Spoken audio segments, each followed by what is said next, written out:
Good evening, everybody. It is time for the live news roundup here at Agenda Free TV 2. We are going to bring you some live coverage of some news stories, various news stories, and we're going to be taking your comments on the air. You can write to me during the broadcast at Lookner on Twitter, as usual, at Lookner. Hey, thanks to all of our moderators who are in our different chat rooms. I appreciate it, moderators. Thank you. And we got a little breaking news we're going to talk about right at the start. Hang on a second. Let me just get everything opened up here.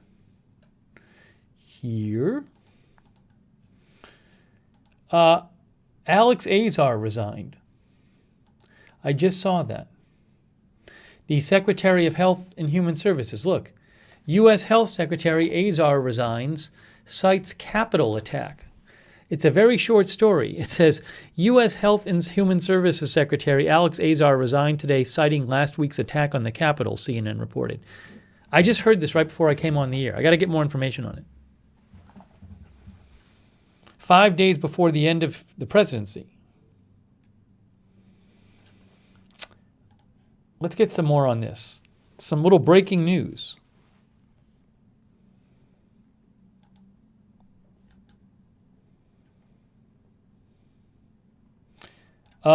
Here is Yahoo. No, everybody's quoting CNN.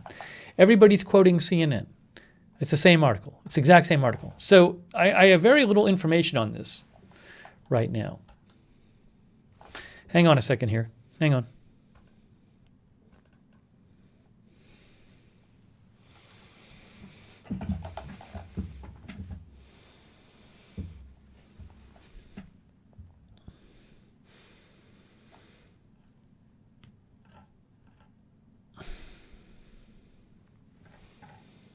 So I don't have any, I've literally only heard that. That's it.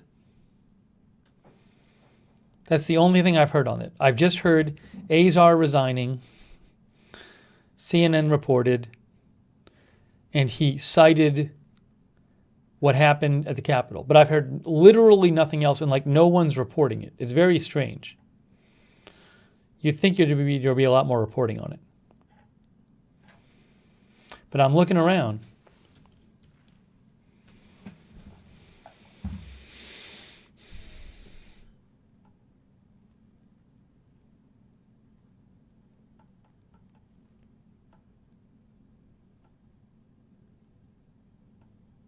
Can't find it. Can't find it. So that's it. It's kind of an odd story. So we'll see if there's more information on this. It's kind of weird because normally you'd see if a cabinet secretary resigns, you'd see more about it. I wonder, it's very odd. It's like, I don't even know that CNN has posted this yet.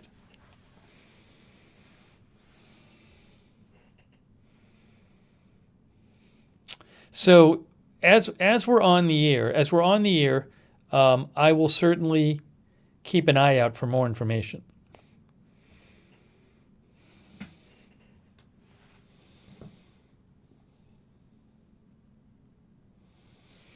I wonder if it's not true. It's just you'd think it'd be reported in more places.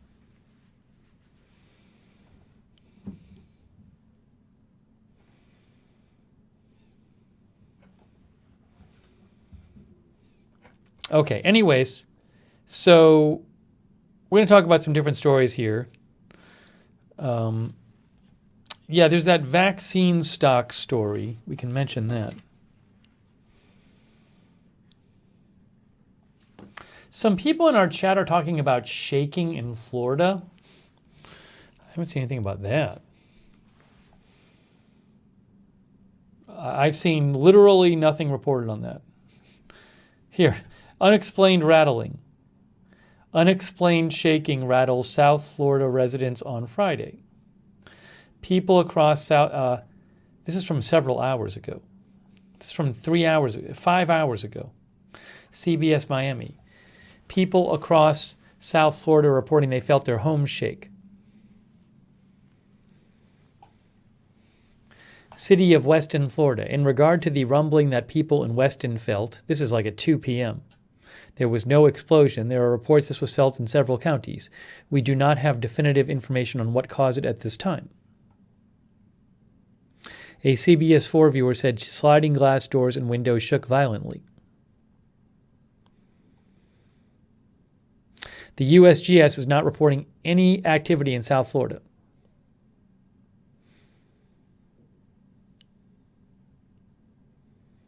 There was an earthquake in Guatemala, but the USGS has not linked the earthquake in Guatemala to what people felt in South Florida.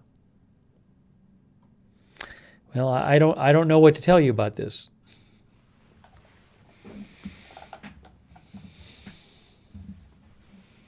I don't know what to tell you about that. I guess some of our viewers felt it. Scott Sparrow says sonic boom, but it doesn't sound like people said they heard something. It's like they felt something. Normally, if there's a sonic boom, people hear something really loud.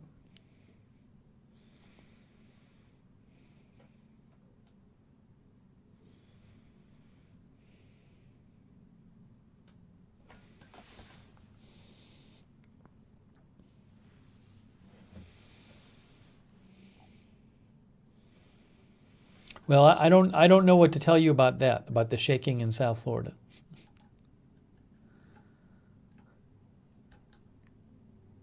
Here, look. Azar has resigned. Here you go. See, he has resigned. There you go. Oh, this says January 20th. This says last day, January 20th. So he's resigned. Look. Effective noon. So he's not resigning earlier. He's not resigning before the end of the term. Okay. I need to undo my retweet then. He's not resigning before the end of the term. This just says as a result of the change in administration. Oh, but this is from 3 days ago. I'm very confused now. Stephanie Armour posted this. So is he resigning early or not?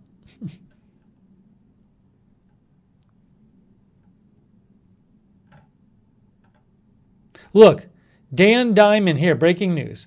Dan Diamond, who's with Wash Post soon, he says reports that Azar resigned effective today are incorrect. Multiple people with knowledge of his thinking tell me Health Secretary is still staying till January 20th. So Dan Diamond, who used to be with Politico and is soon to be with Washington Post, says that he's actually not resigning yet. He's staying until January 20th. So I guess the Reuters story is false. I need to unretweet the Reuters story.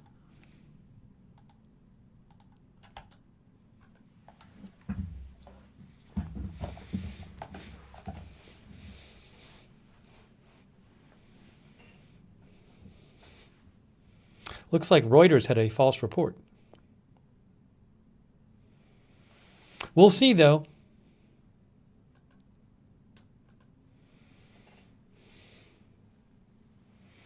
Watch the language. Keep it respectful in the chat, or the mods will be all over it.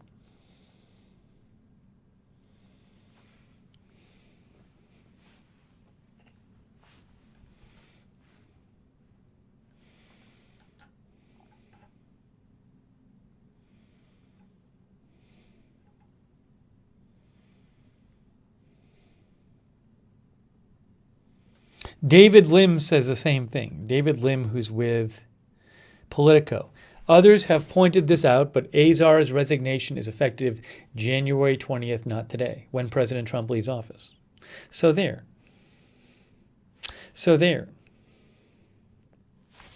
Hey, thanks, by the way, to our moderators, Angel V and Mark Helton. Thank you. They're there. Thanks to our Periscope mods as well. And our Periscope viewers, Fairy Goddess, Ol Raj, and others.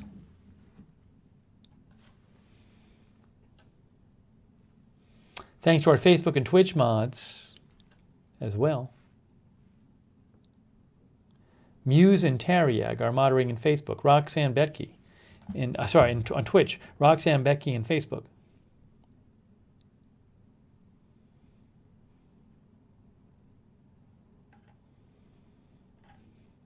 Jill von Flotow says they will be gone effective January 20th. Hey, thanks for the stars, Jesse Caulfield. That's very kind of you, Jesse. Thank you.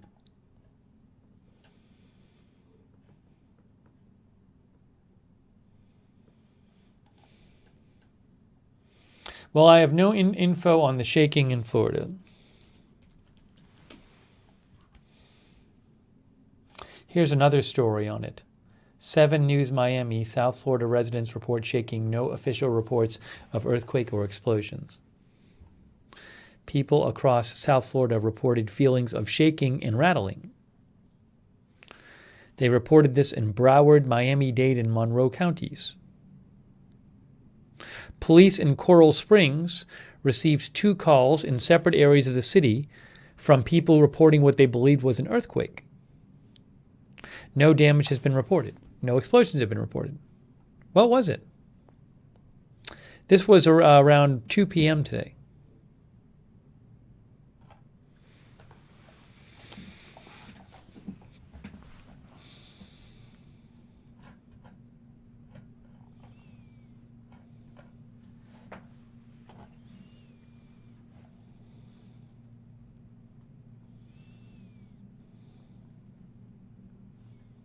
Okay. So there's that. So there's that.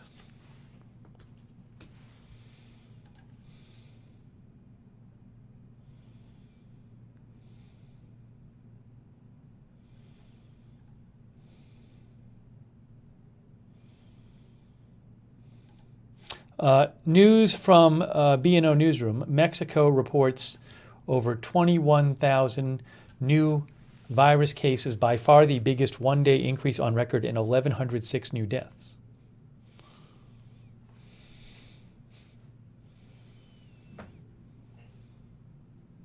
Kathy says, could the Florida shaking be a sinkhole? I have no idea. No one seems to know what it is. Tuesday, darling, says, I felt it for myself. Windows and sliding glass door banging and shaking. I guess Tuesday, darling, is in South Florida.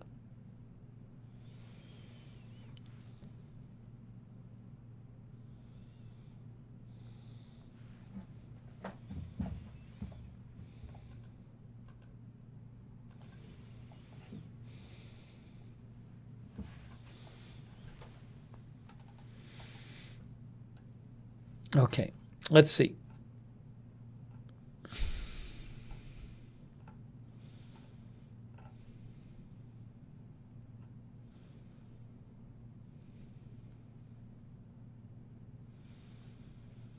It's interesting. Kenneth Vogel posted Friday news dump. The Biden inaugural released an updated donor list. But it's a Friday news dump. I wonder if anybody wants to dump news, it is Friday night. It is Friday night. So who knows? Hey, I have a question. When President Trump is expected, there's only 5 days left until the 20th. If President Trump is going to issue more pardons, right? He's expected to issue more pardons. When will he issue them? Like the day before? Now, maybe he'd want to just issue them on a weekend evening. You never know. You never know. So if there's going to be a news dump, this is a good night to do it. Tonight or tomorrow night.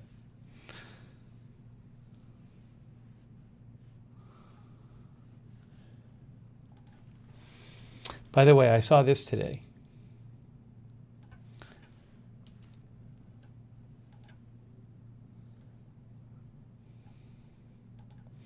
Did you guys see this? DC police. You've seen images of Officer Hodges crushed in the doorway during the insurrection at the U.S. Capitol. Now we need your help in finding the suspect who used a police shield to pin him against the door jamb. This is from the DC police, and they're looking for this guy. They posted 2 pictures of this guy.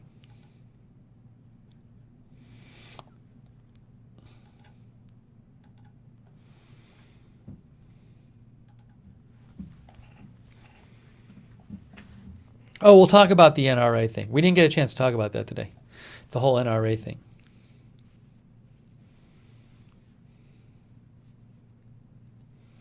The Aurora Dawn says most of the peninsula of Florida is less than 30 feet above sea level. Tomer, I've heard nothing about a single-shot vaccine being released soon.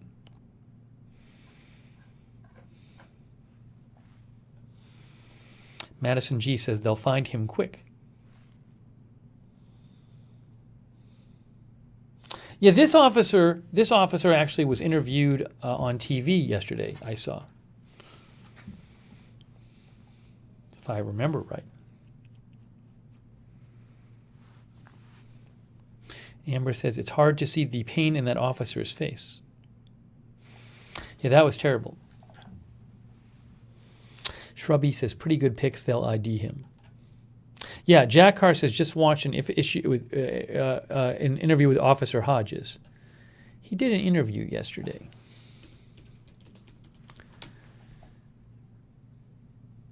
Yeah, so you can go find this. I can't show it. Hang on a second here. I'll show you a picture of him. I can show you a picture. No, can't find it.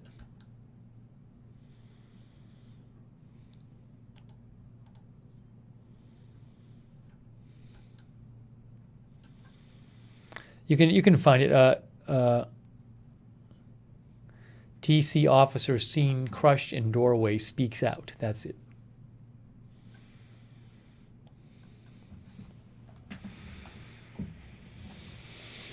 Jessica McBride says the interview with the police officer that was dragged down the steps and attacked had interview today. He is so lucky.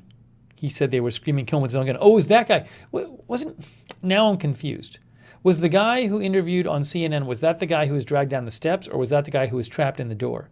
Now I don't know. Now I just don't know. Oh, this was the guy crushed in the doorway. That's what I saw. I saw the one with the guy. The one on CNN was the guy who'd been crushed in the doorway. Here. Right here. Officer crushed in doorway speaks out. That's him.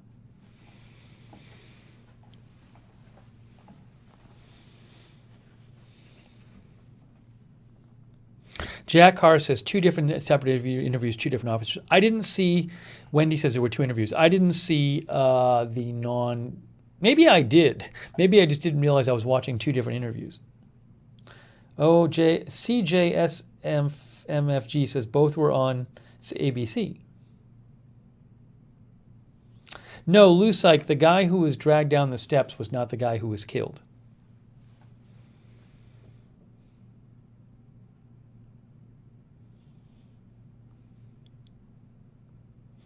Diana L., I believe the megaphone woman who was yelling instructions to people about where to go, I don't believe she's in custody yet.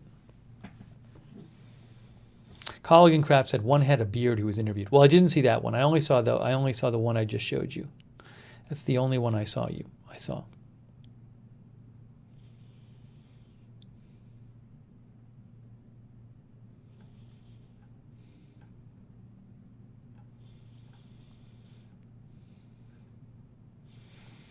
Let's discuss this NRA story.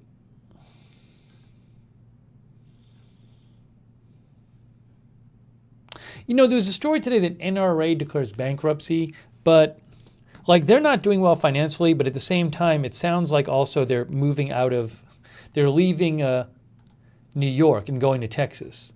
So I haven't even really researched this story yet. So it says NRA declares bankruptcy and seeks to exit New York. The group, which said it planned to reincorporate in Texas, is currently being investigated by New York's Attorney General, who is seeking to dissolve it. So it's not like the NRA is going away. Seeking an end run around an investigation by the New York Attorney General, the NRA said Friday it was declaring bankruptcy and would reincorporate in Texas. So the New York Times says they declared bankruptcy because they're trying to get out of being investigated by the New York Attorney General. The group's effort to circumvent New York's legal jurisdiction raised immediate questions from the New York Attorney General and a Democrat who is Letitia James, who is seeking to use a regulatory authority to dissolve NRA.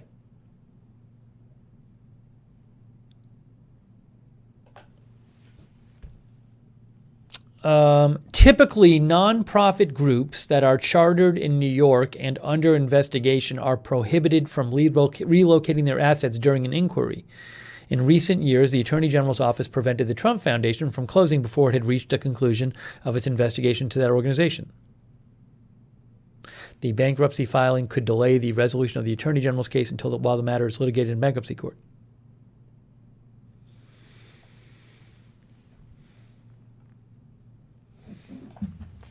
So I don't know what's going to happen with all this.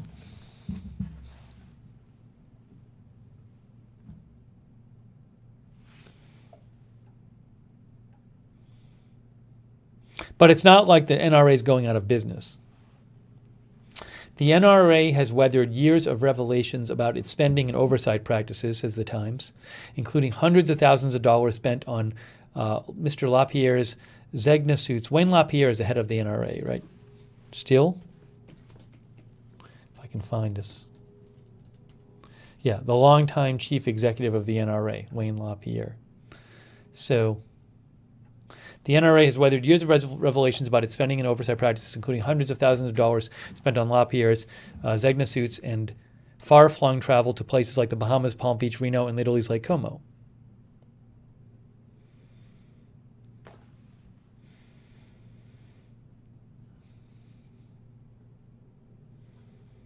All right, so in New York, what had happened with that? I can't even remember what the backstory in New York was.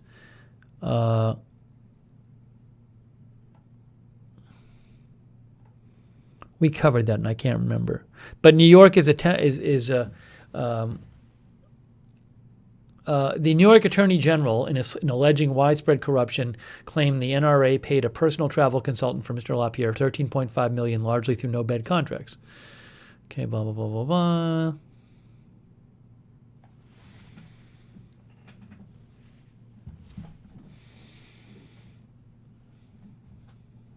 So again, the way this story presents it is that the NRA declared bankruptcy because they want to move to New York, out of New York to Texas to avoid getting investigated by New York. But that might be illegal. Might not be allowed. So I don't know. I don't know what to make of this.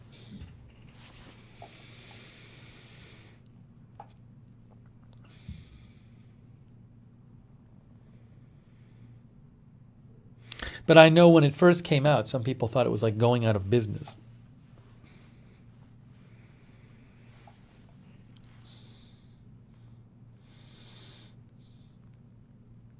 Oh, Raj says fraud. CJSFMFG says a lot of time and money spent on that investigation. Lou Sykes says Texas Attorney General will give them a buy for sure.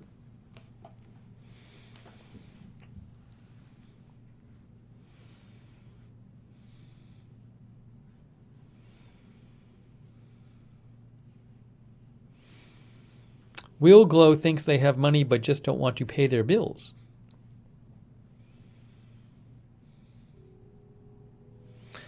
Lynn says there's a new vaccine coming out in a couple months.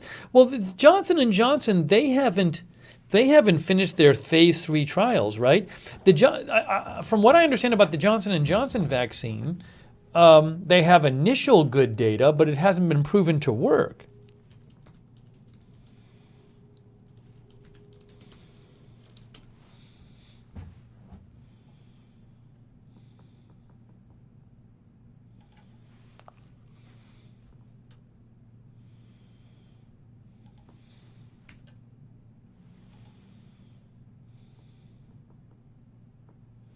Yeah, see, they're still in early trials. Look, Johnson & Johnson's one-shot COVID vaccine, now it's good that it's one shot, is safe and generates promising immune response in early trial.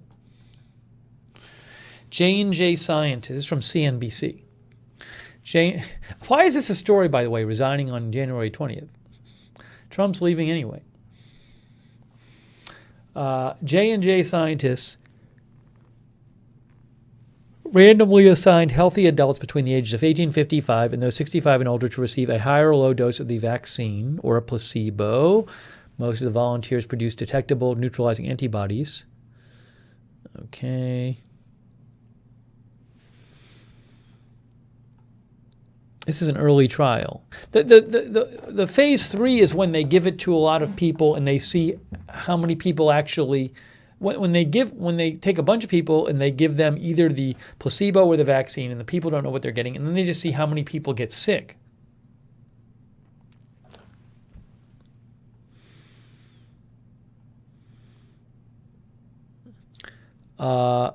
The phase 1 and 2 clinical trial data shows a single shot of the vaccine gives sustainable antibodies, said the chief scientific officer at J&J. He added it gives the company confidence that the vaccine will be highly effective against the virus. The company is, this is the big one. This is the big one. The company is expected to release the company is expected to release results from its 45,000 person phase 3 trial later this month. That's the big one, because that's when they see how many people get sick who took the vaccine and how many people get sick who didn't take it. And they're hoping to see a huge decline in the number of people sick among the group that took it. That's the big one. Now, that would be great news if their phase 3 trial comes up and it shows that it works well. That would be awesome news. If J&J's vaccine is approved by U.S. officials and Wall Street analysts are eagerly anticipating the authorization of the Johnson & Johnson vaccine, which could happen as early as next month. If J&J's vaccine is authorized by the Food and Drug Administration, it would be the third approved for use in the U.S. Now, I don't know how much of that, like how many doses of the Johnson & Johnson vaccine, suppose it works. Suppose later this month that the data comes out and they're like, oh, this vaccine really works. Now, how many doses could they manufacture and how many does the U.S. have on order? The Department of Health and Human Services announced in August it had reached a deal with Johnson & Johnson's pharmaceutical subsidiary, which worth approximately $1 billion for 100 million doses. The deal gives the federal government the option to order additional 200 million doses. The company plans to ship the vaccine at normal refrigeration temperature, 36 to 46 degrees Fahrenheit. And that's good because that means it doesn't have to be, ultra frozen like the Moderna and Pfizer vaccines. So that would be good. So there's a question. I don't know. It doesn't say in here how much is ready to go. If this comes out if it comes out in a couple weeks that this works, and then at the beginning of April they approve it, the big question then is how fast can the U.S. get a lot of doses? That'd be a big deal, though. Beth says, good, we bought a lot. Thank you. I hadn't read about this. So it looks like they say later this month you'll have the phase 3 trial results. Hey, thank you, Angel V, for your support. That's very kind of you, Angel V. One of our moderators, Angel V. Thank you. Oh, thanks also. I owe a thank you to Duster Singer. Oh, thank you, Duster. Thanks so much. What just happened here? Hang on a second here. This got all messed up. I messed myself up. Hang on. I want to take some more comments from you guys. Write to me on Twitter @Lookner. I'm going to look at the chat rooms as well. I need to take some comments. That is what I need to do. Give me 1 second, though. Got to rearrange something here. Okay, there's this. Fine. Okay.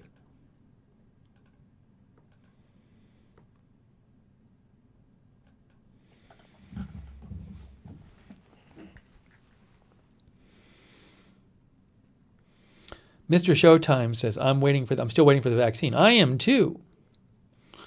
Is this working or not? Let's see here. Hang on.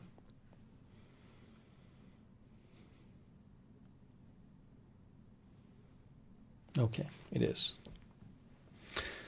Diana says, I'll believe we're getting doses when I see it. Everybody's waiting for the vaccine.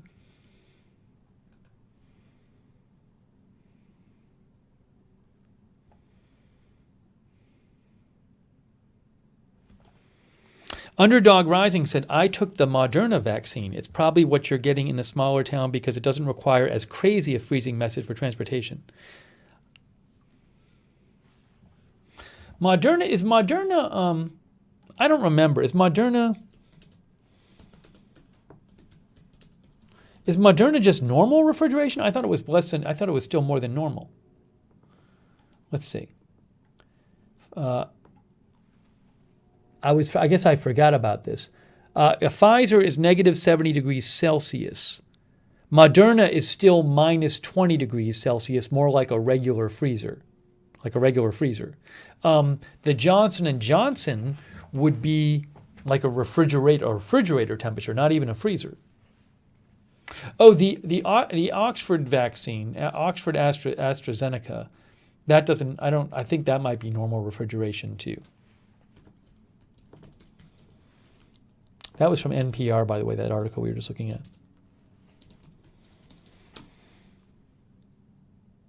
Yeah, Oxford AstraZeneca vaccine, like Johnson & Johnson, is normal refrigerated temperature between 36 and 46 degrees Fahrenheit.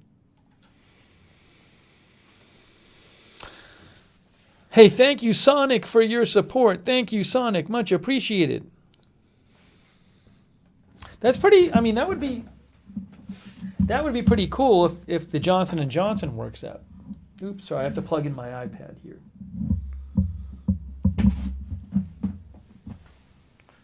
CJS, I think members of the House got it. I don't know if they all got it.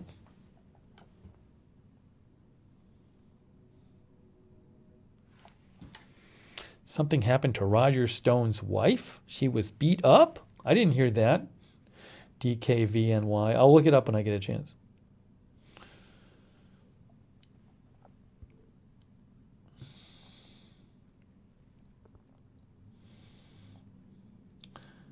Dozevada said, we haven't heard anything about long-term effects of these vaccines. Well, there's no long-term effects. I'm not aware of any significant long-term effects that have been reported so far. Now, people have taken them and, there's probably people who've now taken them and had them for, almost, at least like 6 months, if not more. But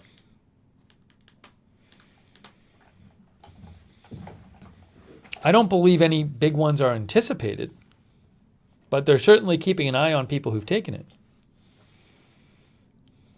Hey, thank you, Judy Socket. Thanks so much, Judy Socket. That's very kind of you. Thank you. Underdog Rising said, I got the vaccine fairly early because I'm a HHS worker and deal with the disabled community.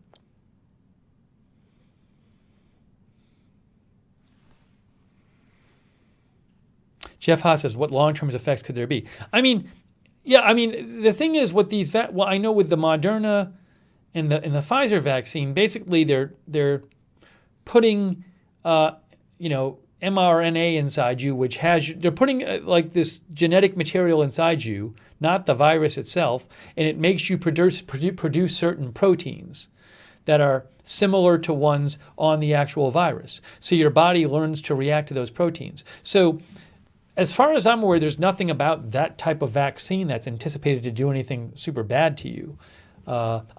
With these vaccines, like other vaccines, sometimes people do have a severe allergic reaction to them. But I'm not aware of any reason there should be any, significant long-term major complications.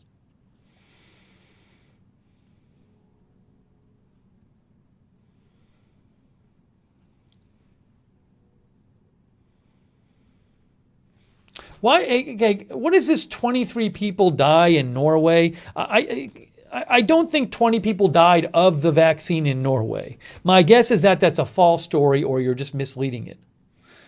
Okay, look. Let's see here. What is this story? In a nursing home?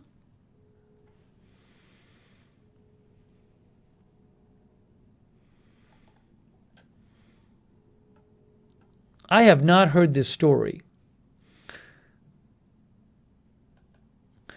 It says 23 people died in Norway within days of receiving their first dose of the vaccine, okay, with 13 of those deaths, all nursing home patients apparently related to the side effects of the shots. Common reactions to the vaccine, including fever and nausea, may have contributed to a fatal outcome in some frail patients, said a doctor in Norway. All 13 were nursing home patients and at least 80 years old. While officials aren't expressing serious concern, they are adjusting their guidance on who should receive the vaccine. Okay. More than 30,000 people in Norway have received the first shot of the Pfizer or Moderna vaccine. We are not alarmed by this, said the medical director at the Norwegian Medicines Agency. It is quite clear that these vaccines have very little risk, with a small exception for the frailest patients. Doctors must now carefully consider who should be vaccinated, he added. Those who are very frail and at the very end of life can be vaccinated after an individual's assessment.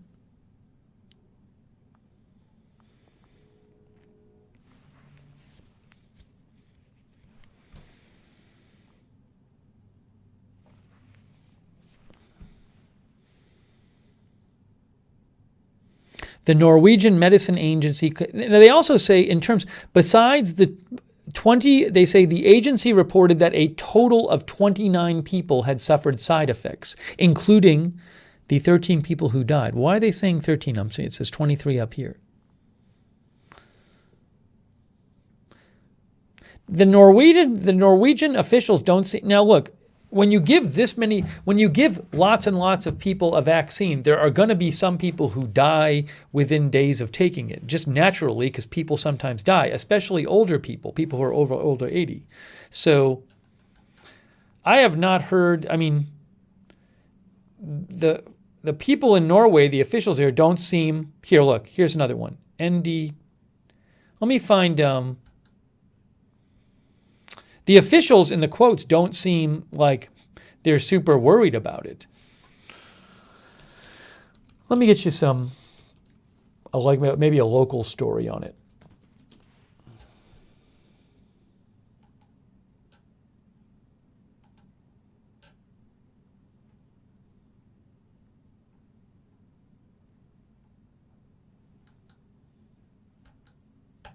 That was the New York Post, the story we were reading.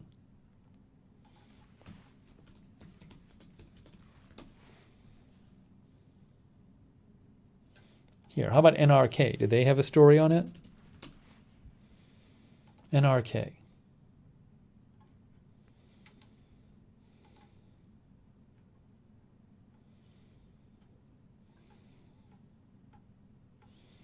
Like, NRK is a major news outlet in Norway.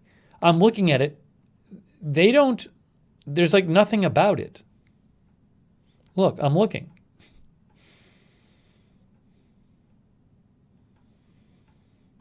They have nothing about it there.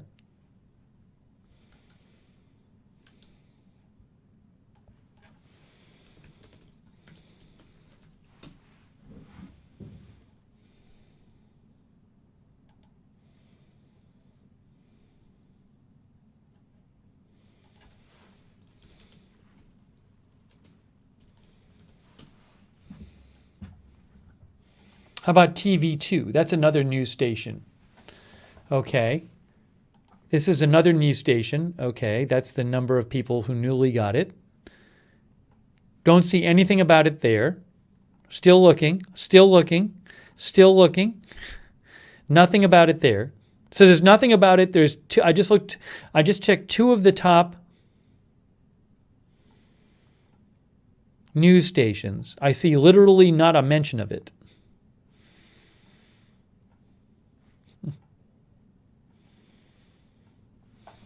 Which is odd.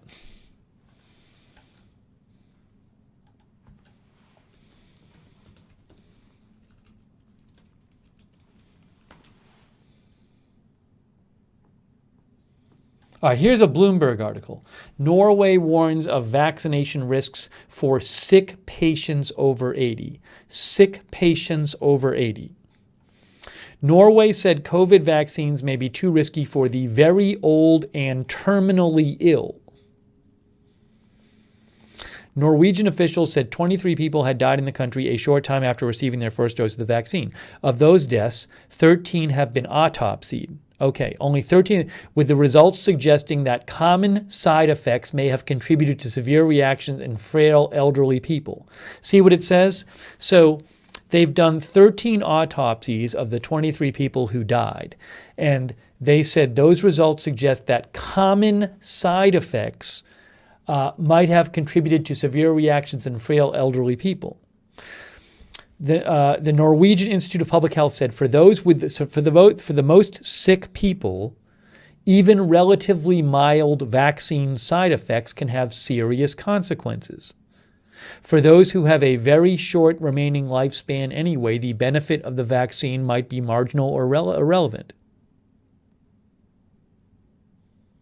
So they seem to be saying that what the data suggests is that you had older, very ill people who got some normal side effects from the vaccine, but it was too much for them because they were not in great shape.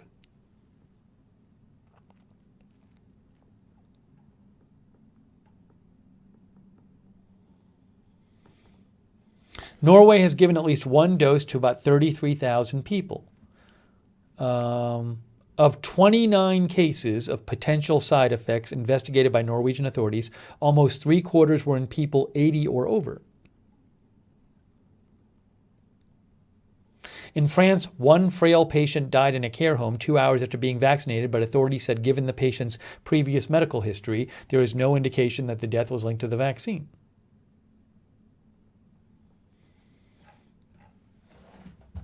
So it's not just that like 23 perfectly healthy people dropped dead after taking the vaccine.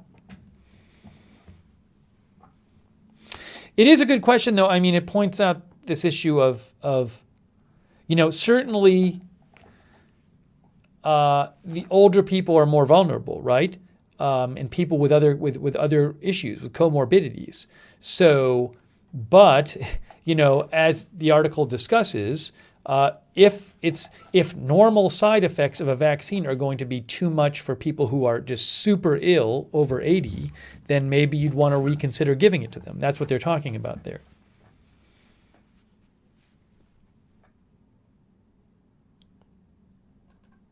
See, Curtis Carruth says, I love the way Steve reads articles and lets his bias rationalize anything. Well, what did my bias rationalize? I literally just read you the article.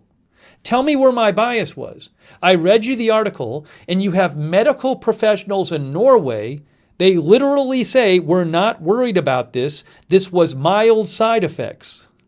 But they may have been too much for the ill people. So where does my bias come into play? I'm literally reading what the Norwegian officials said. That it was mild side effects. What my non-bias doesn't let me do is hear anxious claims of 23 people dead from the vaccine. And where I go, because I'm not biased, I say, well, that sounds kind of weird to me. There must be something else to that, because this vaccine has been widely tested, and all the scientists who've been doing the testing on it in various governments around the world are confident that it is safe as vaccines go. I mean, you're going to have your side effects, which happens with vaccines. So when I hear 23 people died of the vaccine in Norway, I think, well, there must be more to the story. And sure enough, there's more to the story. The more to the story is the country themselves says, well, we've done autopsies on 13 of the people, and it looks like mild, normal side effects were too much for them because they were in such a frail state. Now, where does my bias come into play there? It just doesn't. It sounds like your bias doesn't want to face the facts of the article. That's what it sounds like.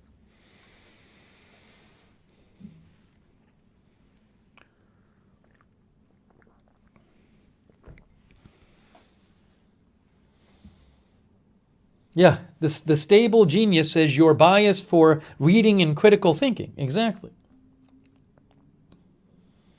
Martin, I see you sent me a link in Periscope. I can't really get the links from Periscope, but if you want, you can message me on Twitter @Lookner. So I appreciate you bringing up the story. I had not heard of that story, so thank you for that.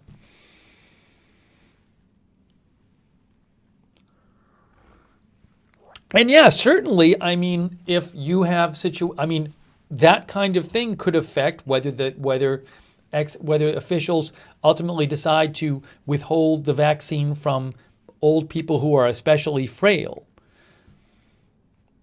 And it's certainly something I'm sure they're looking at.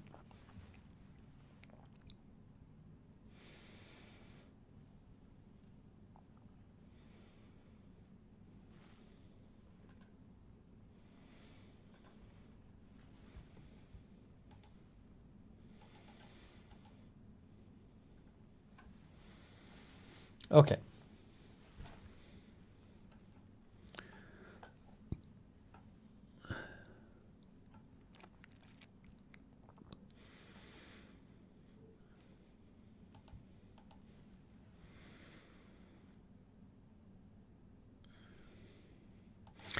Christy Horton says, I'm a medical professional and I work in a variety of medical settings, and it does seem like you just dismissed the facts about the person with underlying health conditions and died 2 hours later. There's more to that one, and you really aren't thinking critically, nor have the knowledge to just dismiss it out of hand.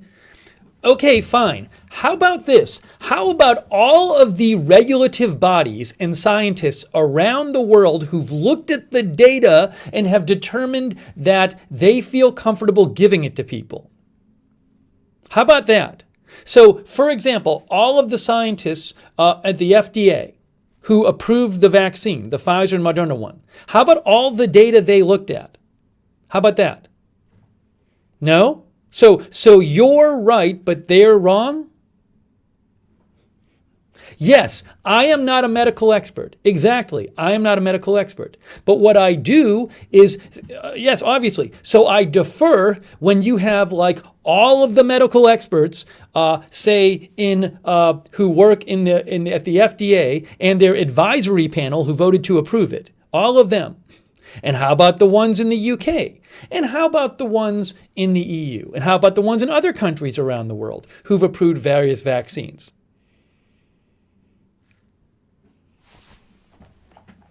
So I guess I can't have an opinion on it, right?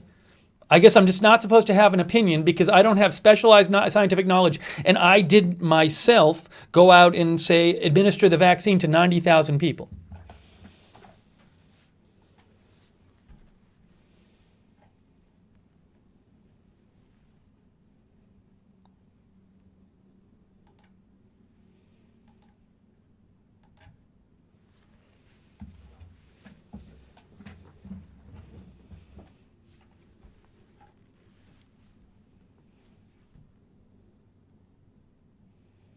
Ugh, I'm not getting into it. If you're gonna, all right, I'm not getting into the anti-science garbage. If you're gonna be anti-science in the chat, get out. Go away.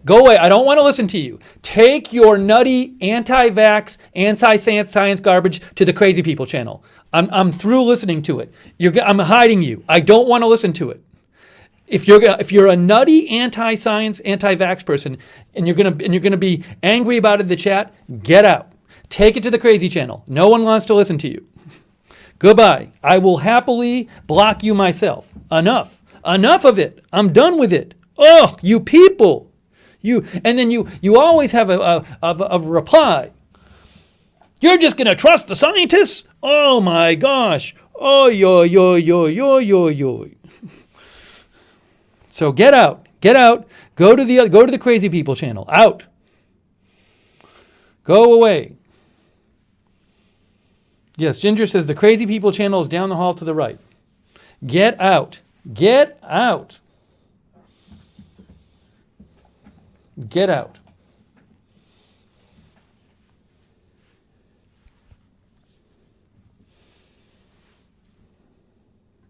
Get out.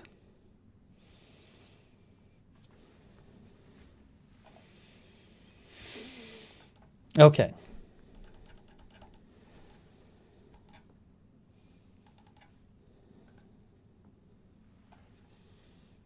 Robert Carley says, I would like the income from the Crazy channel.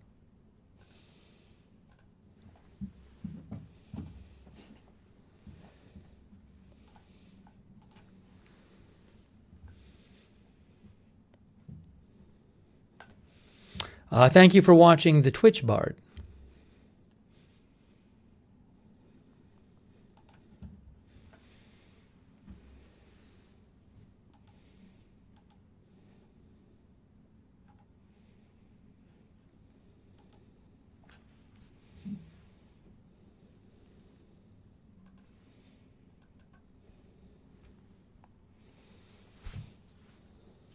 Okay.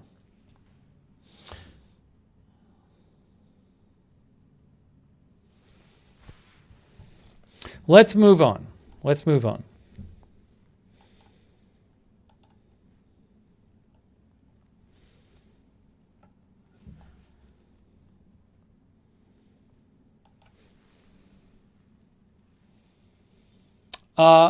Let's see. Martin sent me this. Thank you, Martin. This is the actual story. This is the actual release from Norway, I think. I believe this is from the Norwegian government. 23 deaths associated with the vaccination, of which 13 have been assessed. Common adverse reactions may have contributed to a severe course in elderly people who are frail. The reports suggest that common side effects, adverse reactions to mRNA vaccines, such as fever and nausea, may have contributed to a fatal outcome in some frail patients.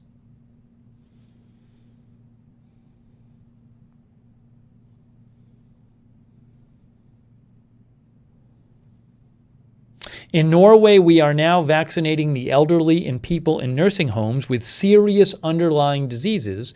Therefore, it is expected that deaths close to the time of vaccination may occur in Norway. An average of 400 people die each week in nursing homes and long-term care facilities. All deaths that occur within the first few days of vaccination are carefully assessed.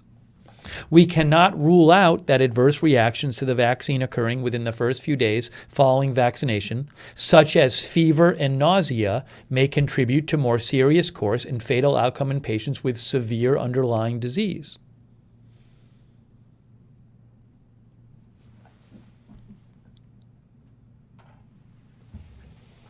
That's from the government of Norway. Thank you, Martin, for sending that in. The Theater Maker, yes, we're live on YouTube, Theater Maker, but it's Agenda Free TV 2. So I have two news channels on YouTube. There's Agenda Free TV, and there's Agenda Free TV 2. I sometimes do this kind of broadcast on Agenda Free TV 2 on YouTube. So we are live on YouTube, but on YouTube right now, we're on Agenda Free TV 2. There it is, Agenda Free TV 2. That's now.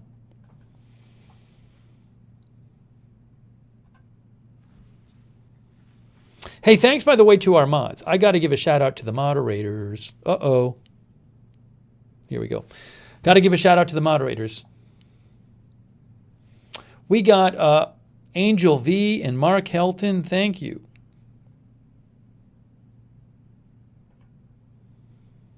Really appreciate it. Melissa Alicia is there moderating. Thank you. Yeah. Auckland Island says, it's not like science has done anything for us humans, right? Exactly.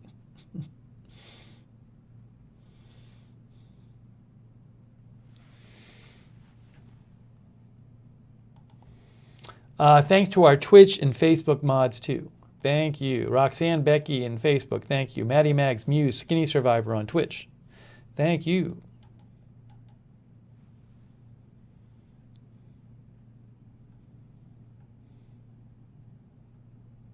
Oh, I wanted to talk about the story about National Guard being used for vaccination stuff.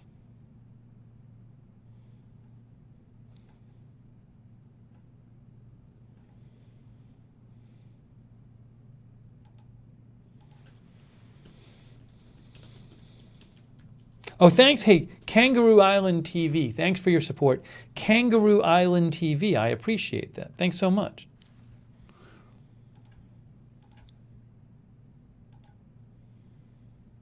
Oh, and thanks for the Facebook stars. Oh, I owe some thanks. Robin Pilas. Thank you, Robin. Krista Borden. Thank you, Krista. I appreciate it. Jesse Caulfield and Janet McLaughlin. Thank you so much. I don't know if you guys can notice, but I finally today managed to get installed in the studio the blackout curtain I wanted to install, and I installed it just so it would help with light coming in, because you don't want lots of light coming in like during the day when you're trying to, make a video. But something I noticed with the blackout curtain, I don't know if you can notice it, but I can notice it, is it really seems to cut down on the echo of a voice. If you just talk in a room with nothing on the walls, it's actually very echoey. Now, I do have some stuff on the walls to prevent that, but when right after the blackout curtain was installed, when I did the broadcast today, I really noticed that I was hearing less like echo. It was less resonance or whatever it is. So I don't know if you can notice it. Maybe you don't, but it was a big difference in here, and I did not expect that. That's not why I put the curtain up, but it does seem to have a big effect in absorbing the sound, which is good.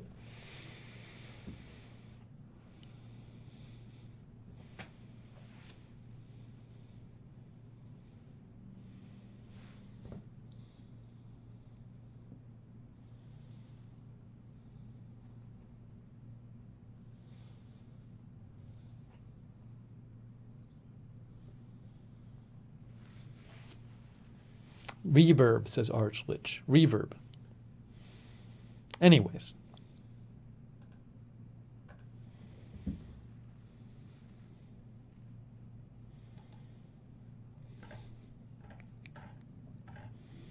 Jennifer says it's a little less bright sounding.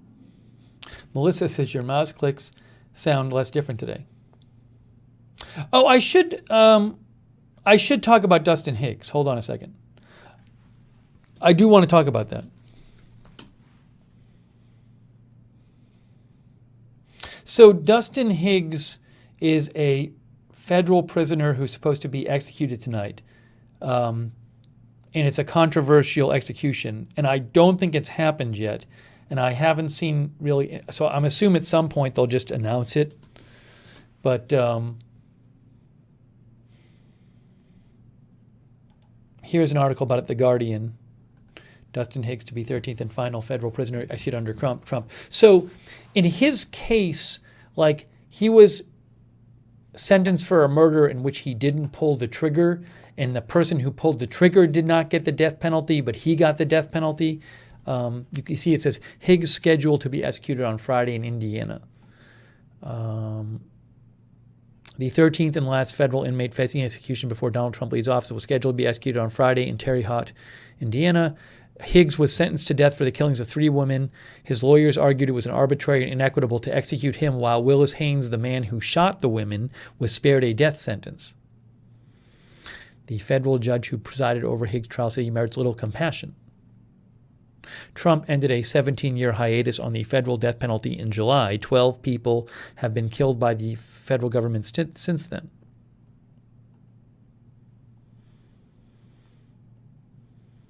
Higgs is scheduled to be executed 5 days before Joe Biden becomes president. A spokesman for Biden has said the Democrat is against the death penalty and will work to end its use. So anyways, this is going on tonight. I haven't seen any updates about it. I'm assuming that the execution is still happening. If I hear updates, I'll let you know. There's a bunch of people on social media talking about it, I know. P-Dub says, is that the guy Kim Kardashian is campaigning for?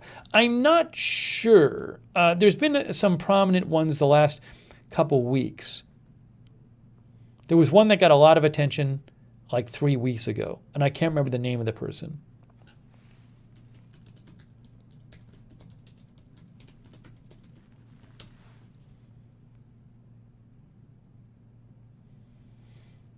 But there was one a few weeks ago. That was this one here. Or is this it? I can't find it. Anyways.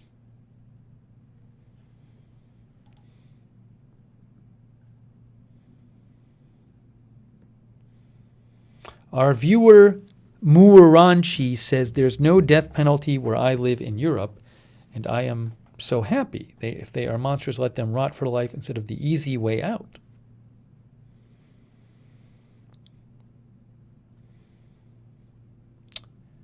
Wendy says he did get executed. I don't think Dustin Higgs has happened yet. I was looking around for information on it and I couldn't find it.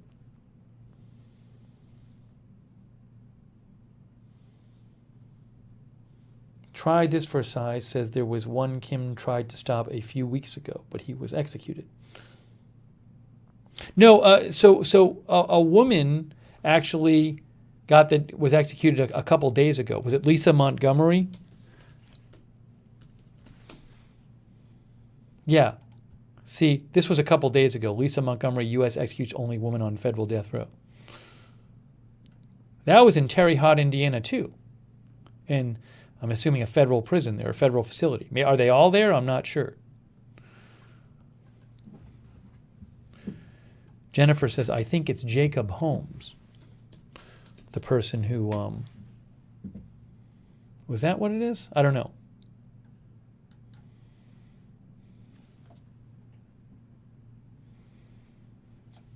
So if I hear more about that, I'll let you know. There's like, I haven't seen any reporting on it, like what's going on with it.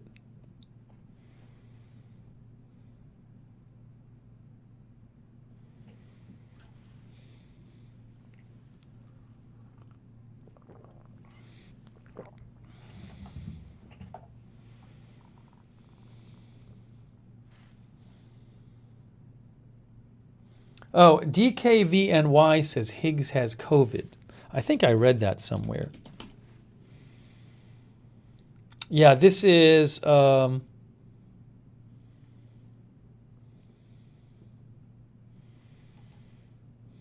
on. This is one from the New York Daily News. Trump administration set to execute third inmate in a week as COVID-stricken Dustin Higgs maintains innocence. Does he say he's innocent? Oh, yeah. The inmate says to this day he's innocent and has told he never told his co-defendant to murder the women. Barring any last-minute action, 48-year-old Dustin Higgs will be put to death Friday night at the Federal Correctional Complex in Indiana. He would be the third federal inmate to die this week.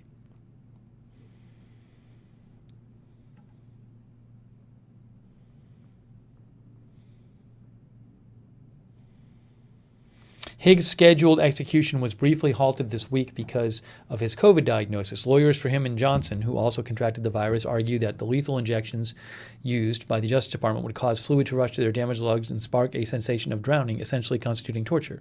The stays of execution were later vacated, and the Supreme Court denied a last-minute appeal Thursday night. An AP reporter who witnessed Johnson's execution earlier this week said there were no obvious signs he ever experienced pain.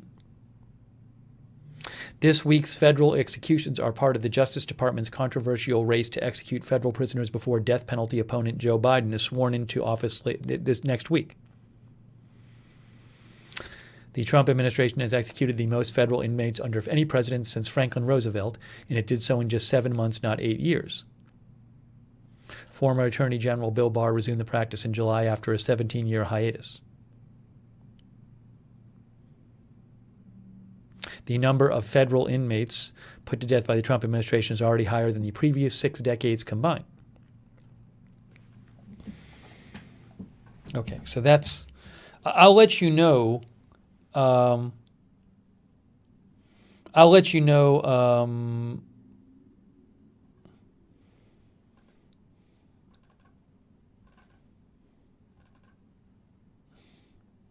if I hear any updates on that.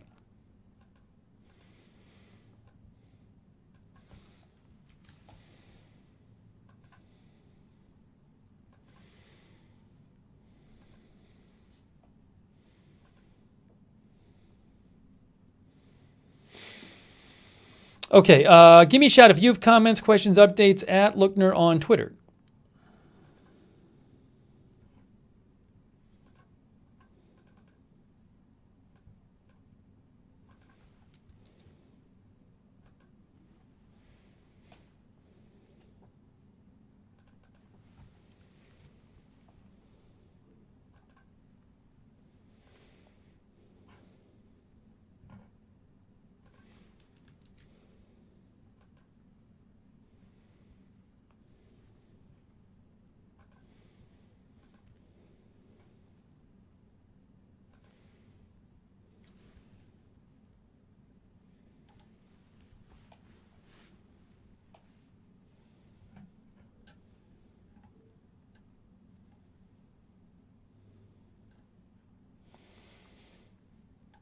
Kyle Cheney reports, just in.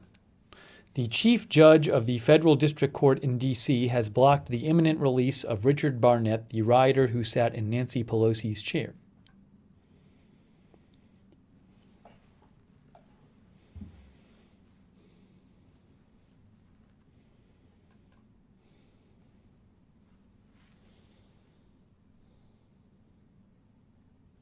Lou Sykes says, wow, I didn't realize there were that many executions.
Ooh, let's see.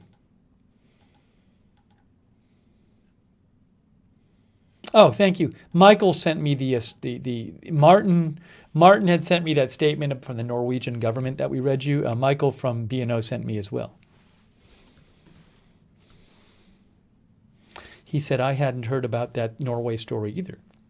It's an interesting story, so I'm glad people told me about it.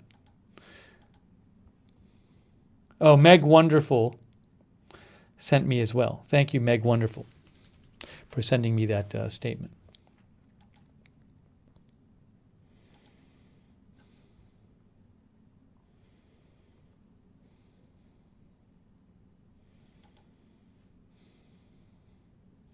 Mag sent it to me too. Thanks, Mags. A bunch of people sent it to me. Well, we already read it on the air.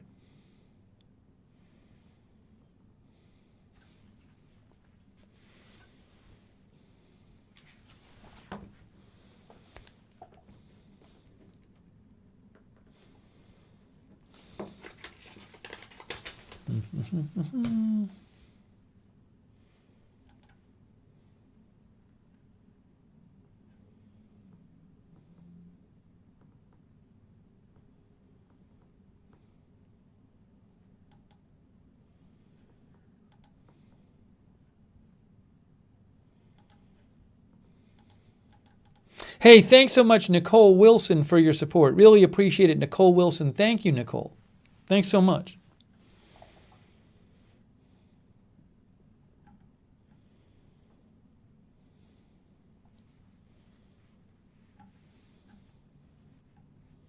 And yeah, thank you, Nicole, for shouting out the mods.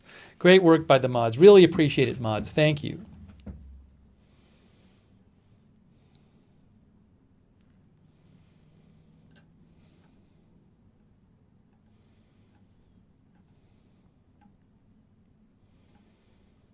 We didn't talk about, I meant to talk about this.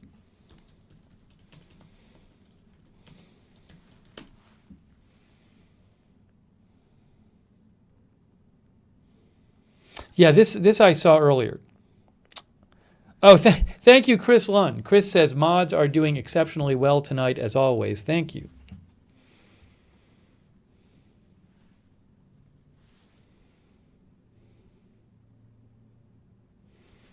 Thank you, mods.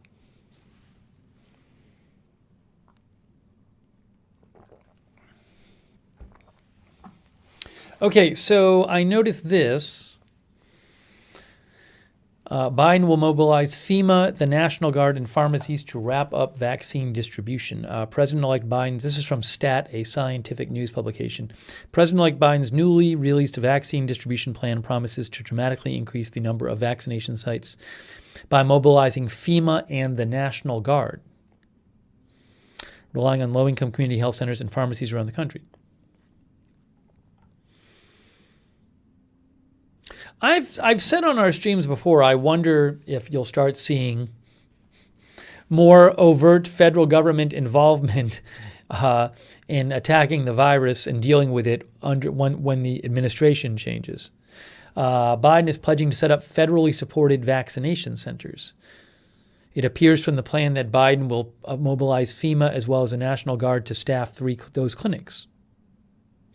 Biden promised to instruct FEMA to begin setting up those centers in the first day of office.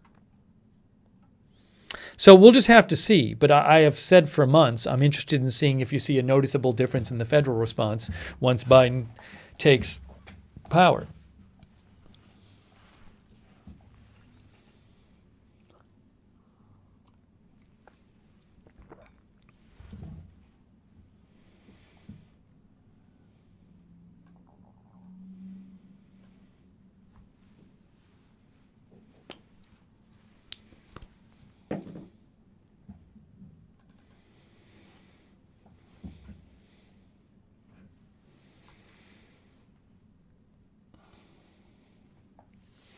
A. Novak says there must be more involvement in leadership. Best Standard says we also need more production. Yeah, I mean, obviously, it'll be good to get more more vaccines produced. I think the numbers today were like 1.3 million vaccines more than yesterday. B&O had posted it.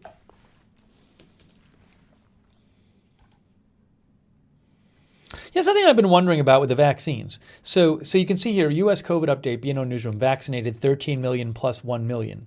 But remember, that's just the first dose. That's just the first dose, right? I think. I guess maybe some people have gotten their second dose. It's a little confusing. So I think a lot of these people, most of them have just had their one dose. So, and I'm a little confused on, I'm not sure if the second doses are still being stored or not. So, look, my point is there could be a slowdown, right? Because if you're producing the same amount of vaccine each week, right, then the first few weeks you're just giving everybody their first dose, right? But then you got to start giving people the second dose. So either you have more vaccine produced, or the numbers of new people getting doses are going to go down, because every second dose you give one is a dose you can't give someone for the first time that week. So I don't know how that's going to work.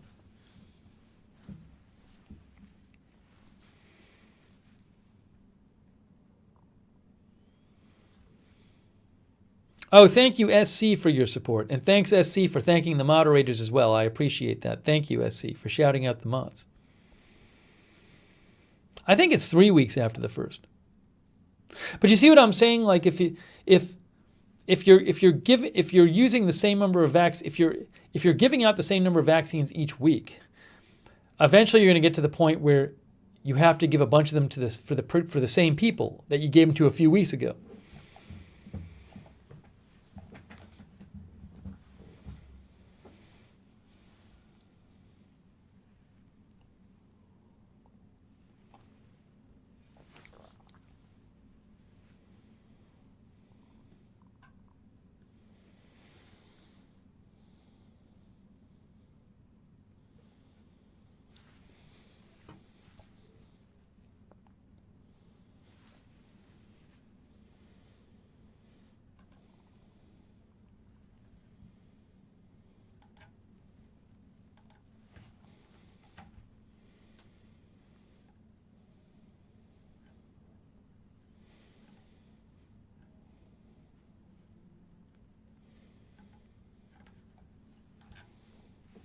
Jeff Haas says, my sister got her second dose last week.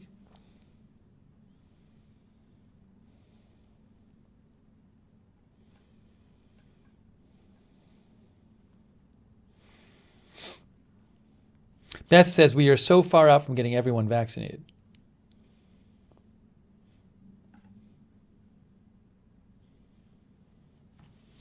Yeah, I've seen some different estimates about how long it's going to take, to get various groups vaccinated. So, for example, I've seen estimates from different states have different estimates of how long it's going to take. But in terms of if you're somebody who's not like over 65 and don't have like a comorbidity, when might you get it? I mean, some states say late spring, some states say like summer. So there's a lot of variation. It's really unclear.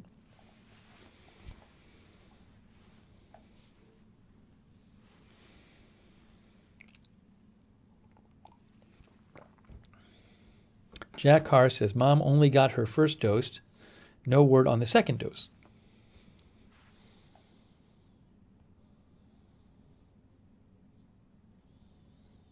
Yeah, Jaggles, we talked about earlier, there's a Johnson & Johnson vaccine is one shot, but they haven't finished their trials yet. Final results on their trials are supposed to be later this week.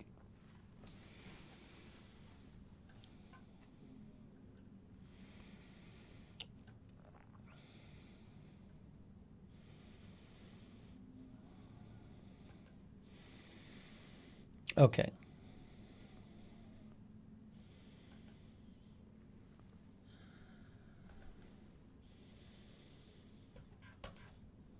All right, hang on one sec here.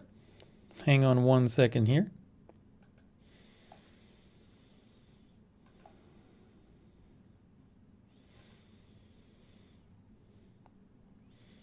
All right, if you have comments or if you have like story suggestions or whatever, you can give me a shout on Twitter. @Lookner on Twitter is where to reach me.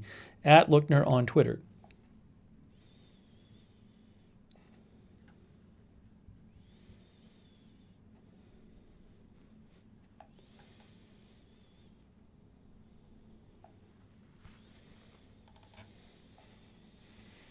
Oh, somebody just sent me something about this. We didn't talk about this before. That whole story. Yeah, Birdie sent me this. We should talk about this briefly. Governor Kate Brown of Oregon said, last night I received disturbing news confirmed to me directly by General Perna of Operation Warp Speed. States will not be receiving increased shipments of vaccines from the national stockpile next week because there's no Federal Reserve of doses. I am demanding answers for the Trump administration.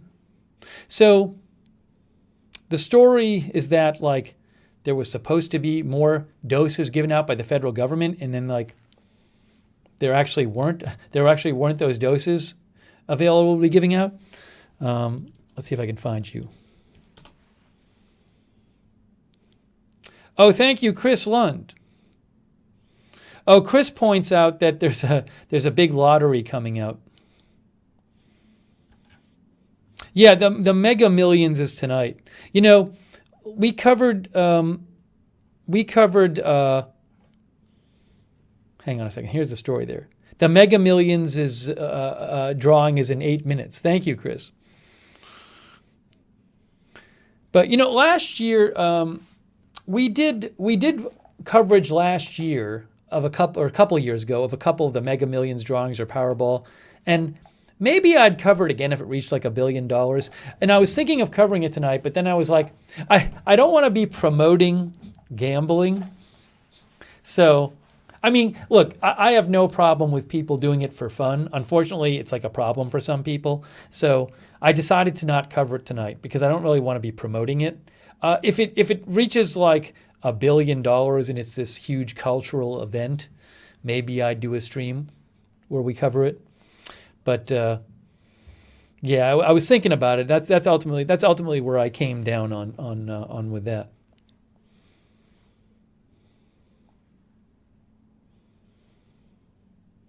I mean, they were fun streams, but you know, it's not. The concern is not about the majority of people who have fun with it.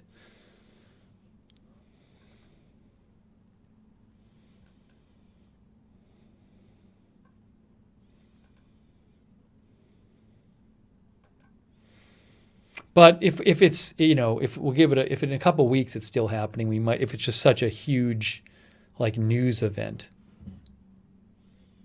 What in the world? Huh?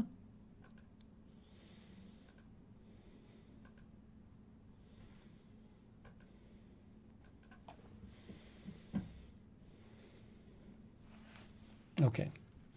Here is that story. Let's talk about this.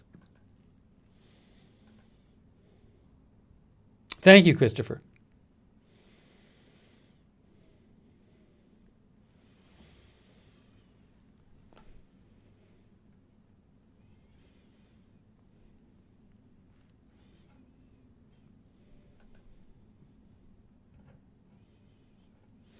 Vaccine reserve was exhausted when Trump administration vowed to release it, dashing hopes of expanded access.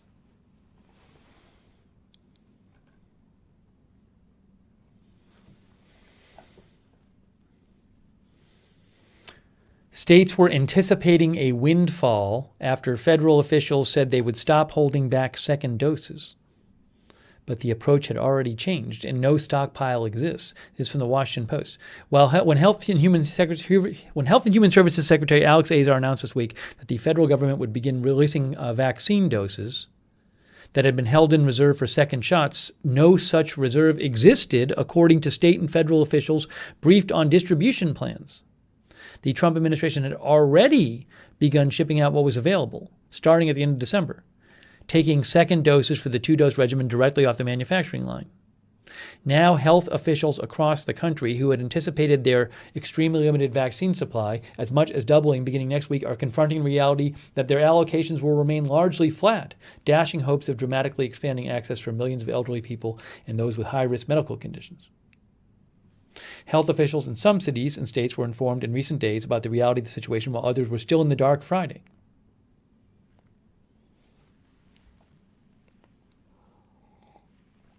Moron Rashi says, what is the reason for this?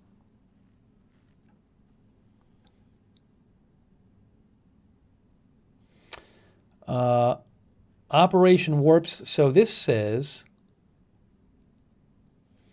because both of the vaccines authorized for emergency use in the U.S. are 2-dose regimens, the Trump administration's initial policy was to hold back second doses to protect against manufacturing disruptions. But that approach shifted in recent weeks. According to the officials, Operation Warp Speed stopped stockpiling second doses of the Pfizer vaccine at the end of last year. Shipping of the last reserve doses of Moderna's supply began over the weekend. The shift in both cases had to do with increased confidence in the supply chain.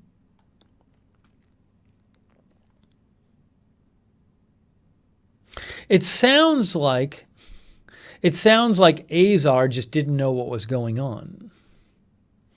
It sounds like it's confusing, but it's like they were already giving out the second doses rather than saving them.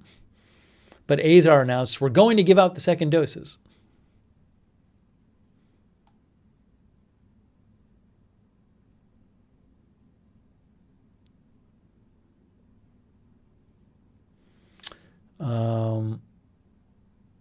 Anyways.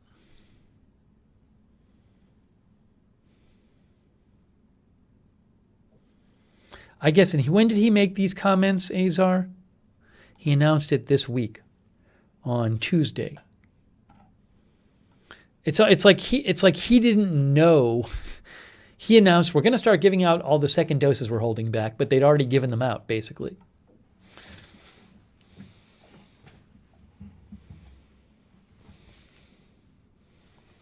Dan says they never existed in the first place. Well, so it's like they were there, they've just been given out. So there wasn't more of them. It's not like there was all these extra second doses waiting to be given out. They were already being given out.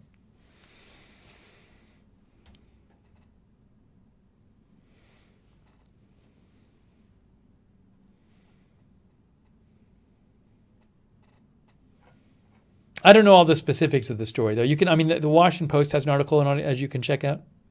Yolande thinks he knew and he was lying.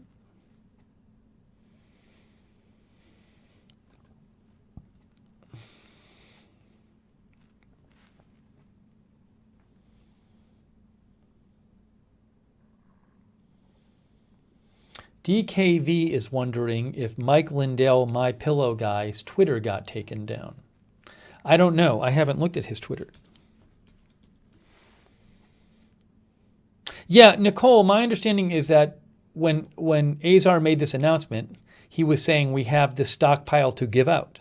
But the problem is it had already been given out. The approach had already changed, and they had given it out already. So there was no extra to give out.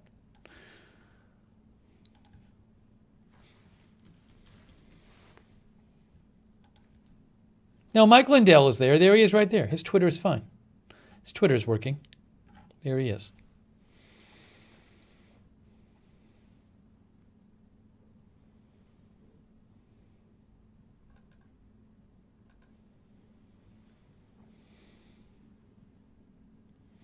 Norma Starr says, any updates on the bus accident from last night?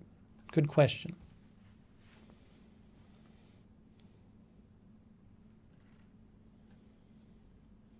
We should check.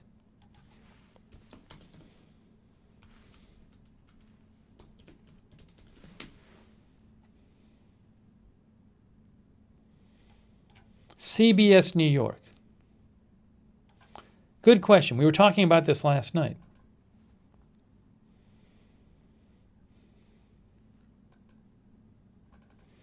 We were talking about this last night.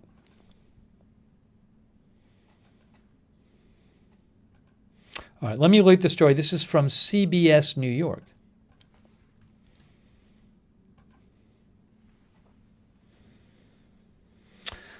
MTA bus crashes through barricades, dangles over Cross Bronx Expressway.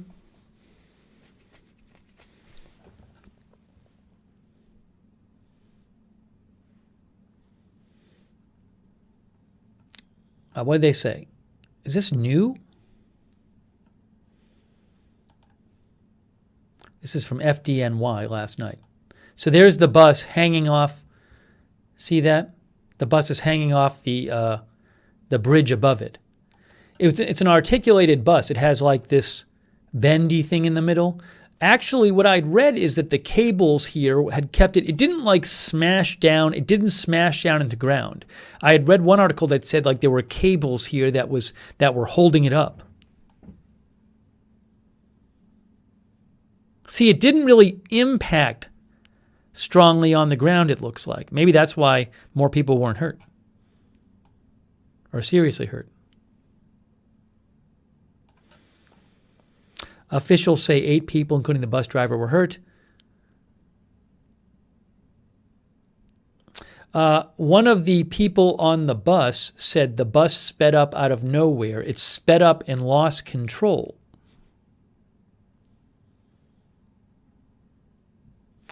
The bus was supposed to make a left turn onto a ramp when it somehow veered off the road.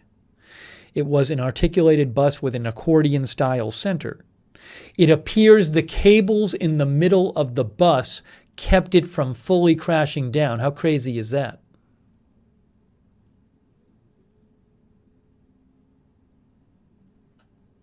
So it's like it was held. That's why, I mean, it didn't like fully impact. It's kind of crazy. History Underfoot said driver refused to take drug test. Is that true? CBS 2 has learned the 55-year-old driver is still in the hospital with a broken jaw. MTA officials said he passed a breathalyzer test but refused a mandatory drug alcohol test at the hospital, which is extremely rare for someone to not agree to cooperate with it and is obviously extremely troubling, NYC Transit Interim President Sarah Feinberg said. He's been on the job for 11 years and has a clean record. That's kind of odd. He refused a mandatory drug alcohol test at the hospital, but he passed a breathalyzer? Well, a breathalyzer wouldn't detect drugs, would it? Officials say the bus was traveling between 17 and 26 miles per hour when it should have slowed down to 3 to 4 miles an hour to take the turn. While the investigation is ongoing, speed is clearly a factor and it's obviously of great concern to us, Warren said. There was no indication of mechanical issues, so it's not like the brakes failed or something. Yee. The MTA says the bus has outward and inward facing cameras, plus a black box recorder and GPS. So they have a lot of information there. I wonder if they have a camera on the driver. They very well might have footage of the driver, driving. That's what it sounds like. It sounds like they actually have footage of the driver.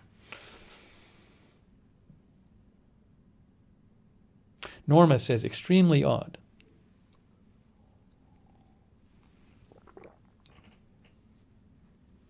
Kimmy says there was something in his system, otherwise just take the test.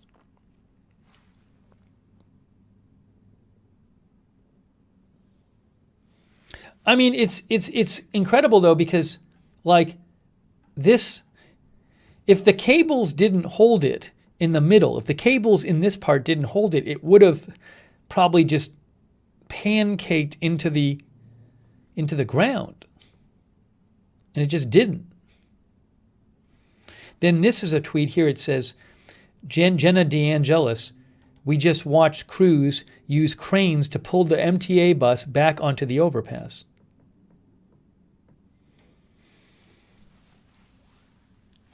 Norma Star says, I believe they have cameras facing the driver. It would seem that they would, because they'd want to know if somebody messes with the driver. Truck says they will have a camera on the driver. I'm thinking 1 sec says pressed accelerator instead of brakes. And again, they have a black box, so I'm sure they can tell what pedals were being pressed. Maria thinks he will lose his bus driver's license and his job for refusing the test. I wonder if they have requirements. Like if it's mandatory, I'm assuming there's some sort of punishment you get. It's for not taking it. It's probably in the collective bargaining agreement with the drivers.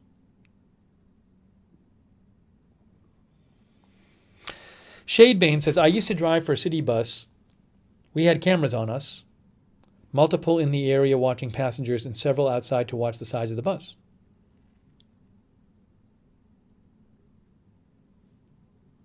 I'm guessing they probably want cameras just in case they ever get sued, right? Maria says refusal to take tests can be used similar to a guilty plea. Workers' comp will deny his claim since he didn't cooperate. Alex mentioned Bitcoin. I don't really pay much attention to Bitcoin. We talk about it once in a while. I'm not going to be investing in it. But Alex said it's at 36,000. What did it do? Let's see. 5 days. It went up to 40,000 and then it went down to 35,000.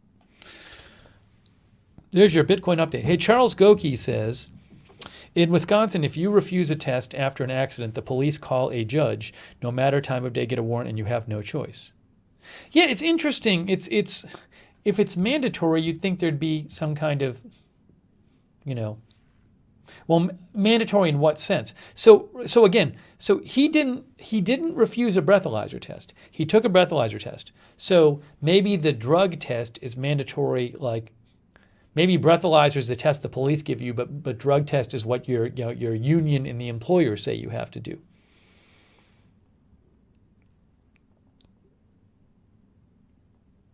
The YouTube stream last night it's the stream on the bus is only available right now on Twitter. Nothing is wrong.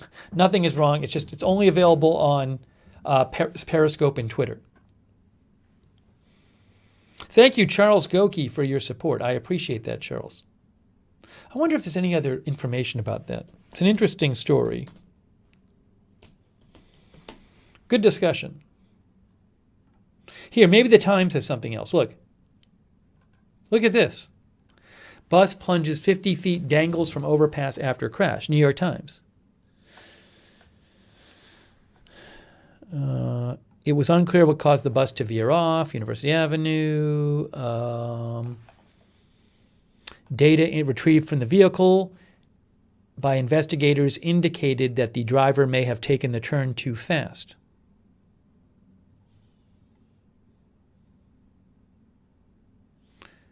Okay, 7 passengers were on board at the time. So everybody on board was hurt because there were 8 injuries and it was a driver and 7 passengers. The passengers and the driver were all injured. Several were taken to hospitals. 1 person was in critical condition. The driver had cuts, bruises, and a broken jaw. The bus had several cameras, a data recorder, and a GPS system.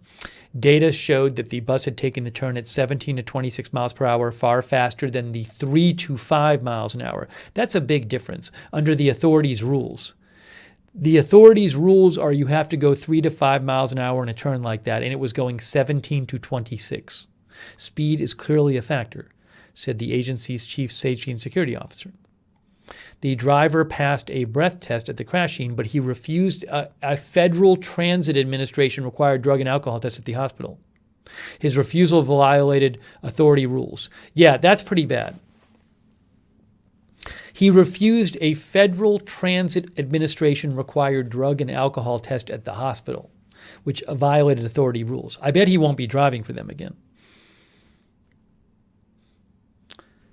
The Transport Workers Union Local 100, which represents most authority bus drivers, declined to comment, citing the continuing investigation.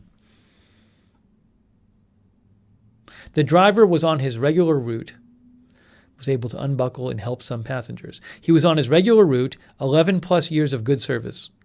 Officials believe the cables that connect the two sections of the bus prevented the front of the vehicle from smashing into the expressway more forcefully, which might have caused more serious injuries. I wonder if the cables also kept the back from going over. I don't know. Look at that.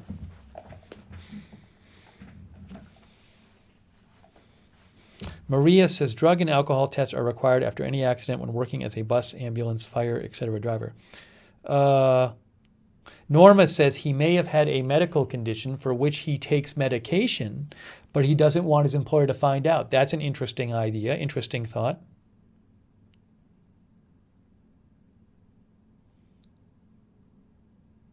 Underdog Rising says critical condition, that's awful, was hoping everyone was okay. Yeah, certainly thoughts that everybody injured, and the person, especially the person in critical condition.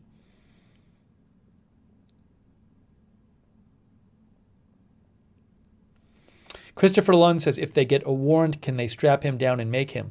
You know, that's a good question. Also, I was wondering, would the hospital have taken some blood anyway?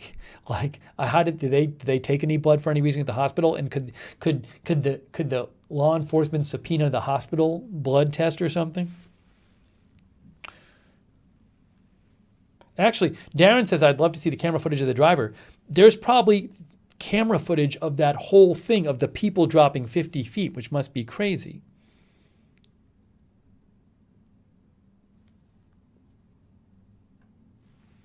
That's a good question, Chris. Though, can you force someone to give up their blood? I don't know legally how that works. Can you forcibly give somebody a blood test? I kind of want to look that up. It's a great question.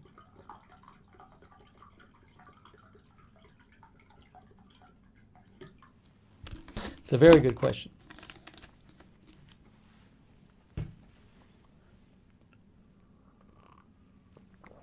Charles says they will in Wisconsin.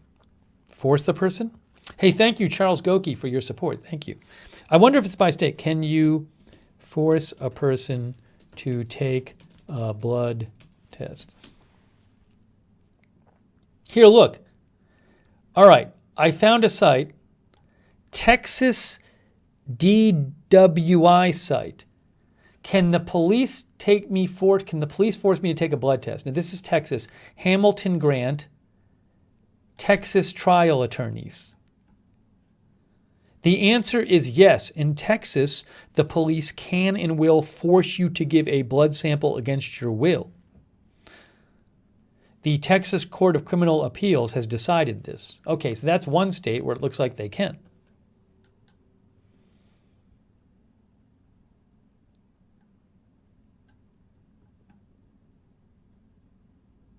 Now this, though, look at this. Wall Street Journal, court police can't force blood tests, 2013. The Supreme Court ruled Wednesday police can't force a drunken driving suspect to submit to a blood draw unless they have a warrant or can show an urgent need to act without one. Okay.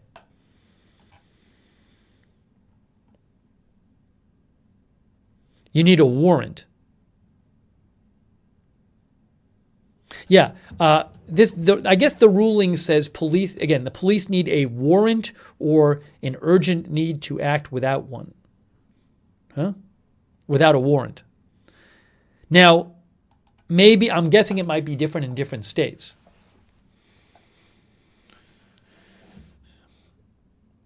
Linda says happens frequently in Austin. Jack says it is unlawful search and seizure without a warrant as far as I understand the law, if you don't have a warrant. Now, I don't know at this point, though, is it too late to do it with a person? If the person has taken drugs, would they still be in the system? Oh, you know what happened? I think the stream disappeared again, as it always does. I think they hid the stream again. Oh, YouTube. I don't think we're going to be on that much longer anyway, but it's just frustrating. Everything gets hidden on you. I'm going to have to complain to them again that this happened yet again. They just continue everything. Again, YouTube has a thing where their automated system is broken. It's constantly flagging and hiding live streams. Then 24 hours later, they get unhidden. But when it's hidden, it won't come up in search, and it doesn't show up in people's subscriptions feeds. So no one can find the stream. If you're watching it, you can still watch it. But this just keeps happening again and again and again. It's just absolutely ridiculous. So, I mean, I think we're not going to be on that much longer anyway. So normally I would just restart the stream, but, it's just, once again, YouTube.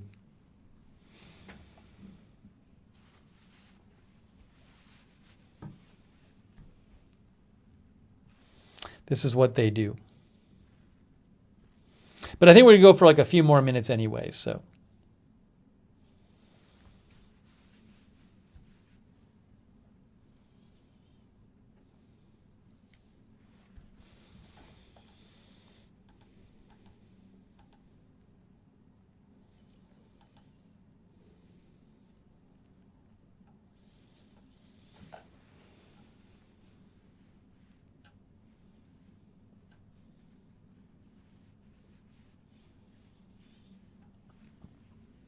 Excuse me. Oh. You know what? Somebody sent me their Mega Millions ticket. I wonder if they're watching an old...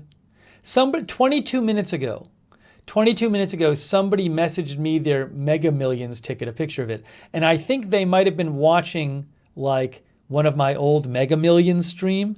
And they might have thought it was live. And then for all I know, they watched it and they saw the number and it's an old number. Because when we covered Mega Millions last year, I would say, hey, send me your ticket and I'll show it on the air. So somebody did it like 20 minutes ago, just before the announcement. I think they were watching one of the old streams.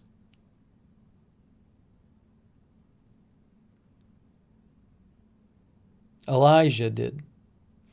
No, but maybe not, because Elijah was watching this broadcast. So maybe Elijah just sent it in when I was talking about it. Well, Elijah, I hope you won. It looks like Elijah was watching this broadcast, so maybe Elijah just sent it in.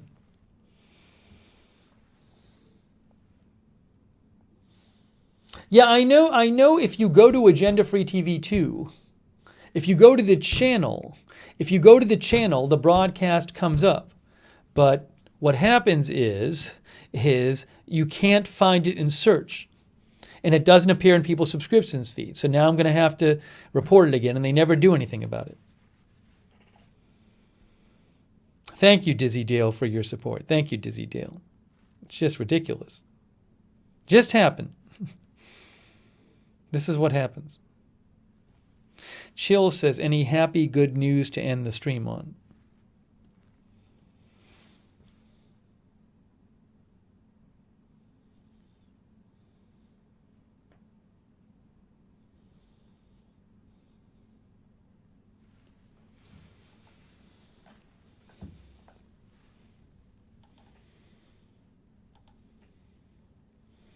Crystal says Canada's vaccines are delayed due to production issues in Belgium, we are told.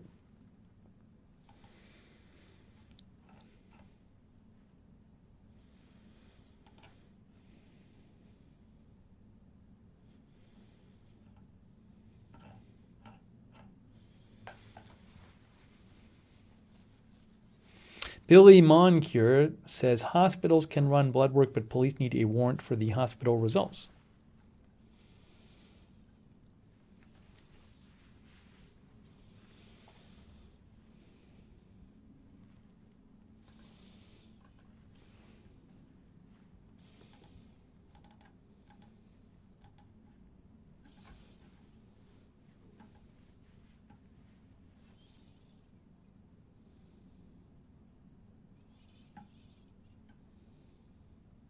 Oh, I noticed this too. This was kind of sad.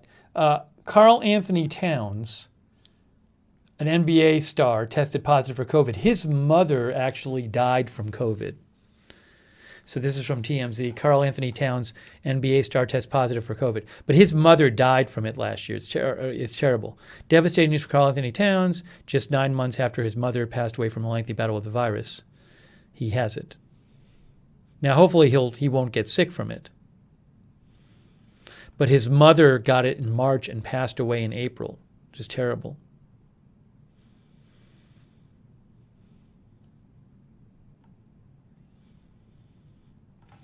So, best wishes to him. Oh, best wishes also to, I know Nicole Wilson is recovering. So I hope you're feeling okay, Nicole. Also, our moderator, Linda, is recovering. Hopefully, she's feeling better today. So thoughts with Linda Belk and also Nicole Wilson and any of our other viewers who have it too.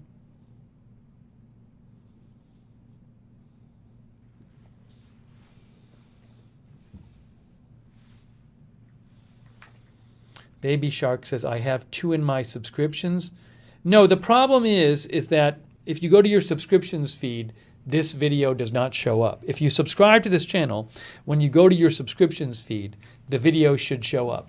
But it won't show up because, again, their system is broken and it mistakenly hides live streams all the time. Similarly, if I say News Roundup,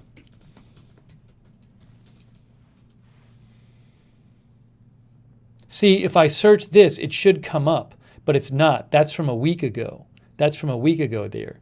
And if I go to live, I bet it just doesn't come up. See, it literally doesn't come up in search. You can't search it. And it's just this constant issue with YouTube, and they won't fix it. And I've talked to them about it a million times, and they just refuse to fix it. They say it's because of the pandemic, and they use more automated systems, but they never fix the automated system. Yeah, Baby Shark said refreshed and they're gone.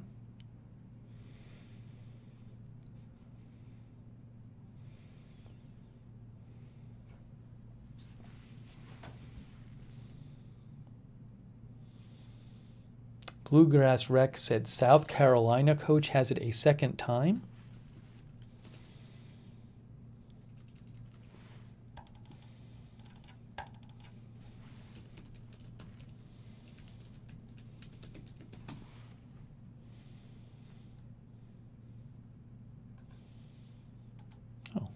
Look at this. South Carolina coach Frank Martin tests positive for a second time. Yahoo News. He first tested positive in May. He got it again last week. He said he got it he's been experiencing symptoms. He said he tested positive last May but was asymptomatic. I wonder if he got a false positive last May. Oh, you can get reinfected though. That's interesting. Thanks for letting me know. That's from Yahoo Sports.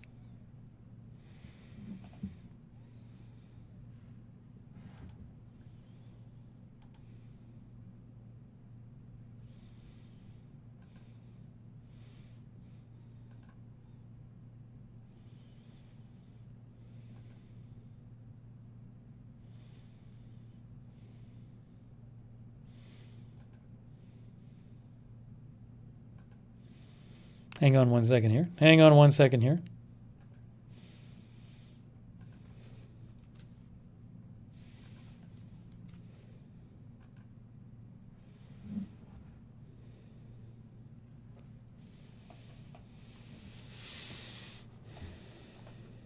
No, the bus broadcast was not hidden. I had to remove for technical reasons, the Bud broadcast, I had to take it off, but nothing is wrong. So nothing was wrong with that. It's still on Periscope and Twitter.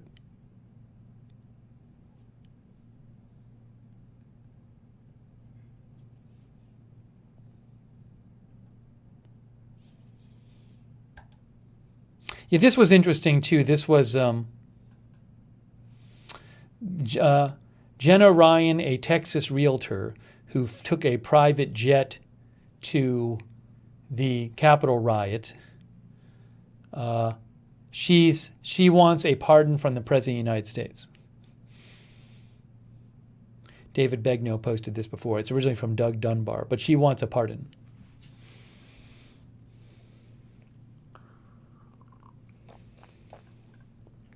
What is going on with them?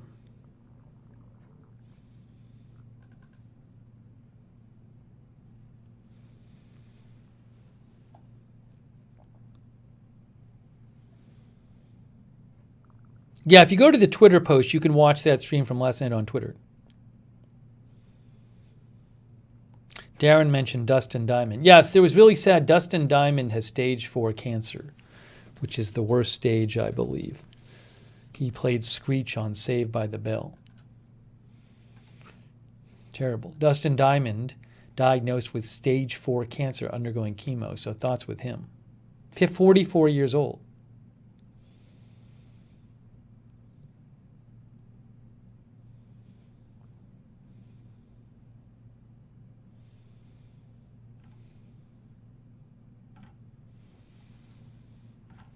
So thoughts with him. It's terrible.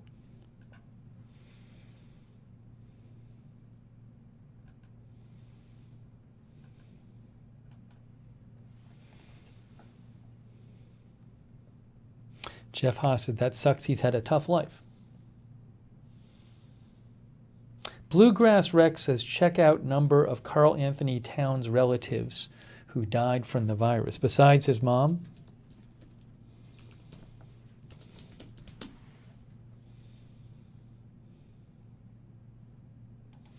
Daily Beast had this. Test positive after leaving his mother. I don't know if other relatives died. He's had other relatives have it. I don't know. I just don't know.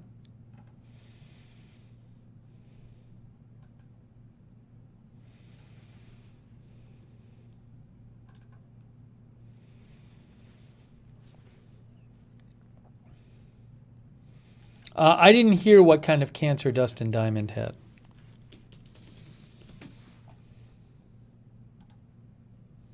Here's a different article from CNN. The last one was from EW. I haven't seen it, the specifics, in any of the articles I've read. It's not good. GR44 says, wouldn't it be something if Biden pardons Trump's supporters? Did I thank Dizzy Dale? I hope I did.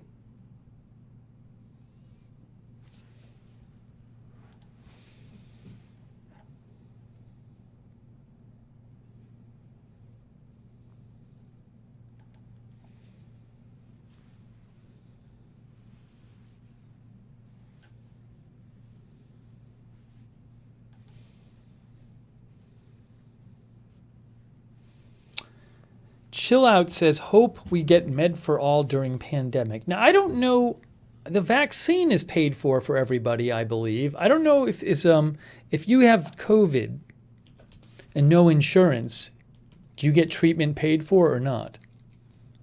By the government?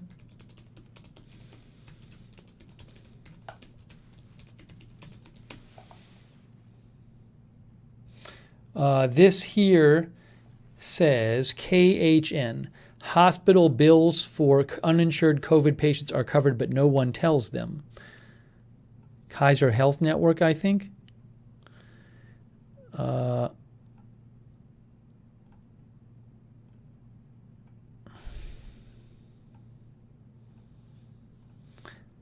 TriStar, like most major health systems, participates in a program through the Centers for Medicare and Medicaid Services in which uninsured patients with COVID have their bills covered. It was set up through the CARES Act, but TriStar doesn't tell its patients up front. Anyways, as of last October, that was the case. That's an article from last October by KHN. NPR. Hospital bills, same article.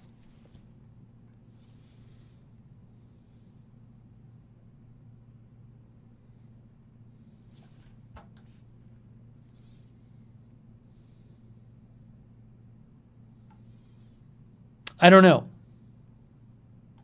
KFF, oh, this is Kaiser Family Foundation. Limitations of the program for uninsured COVID patients raise concern. Okay.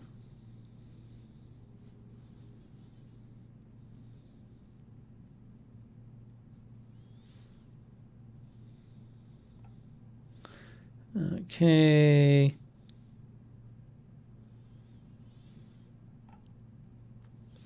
So all I can say, without getting to the details of this now, it looks like there's some sort of program, but I don't know how complete it is. And I would have to like read through these articles and stuff.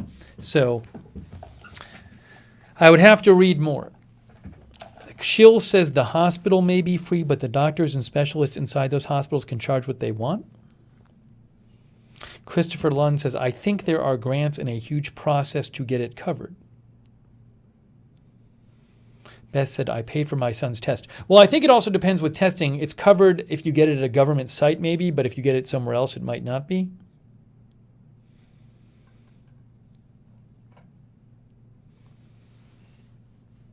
Beth says, my insurance has $3,500 deductible that has to be paid first.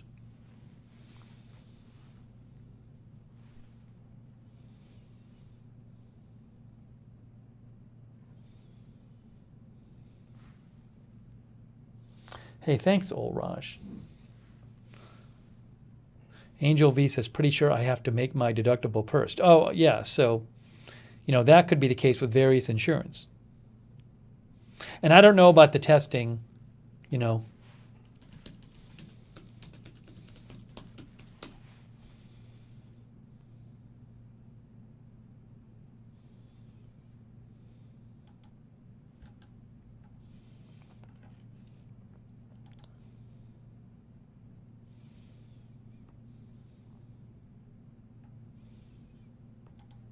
This is from a month ago. The vaccines are supposed to be free. I was looking at the tests.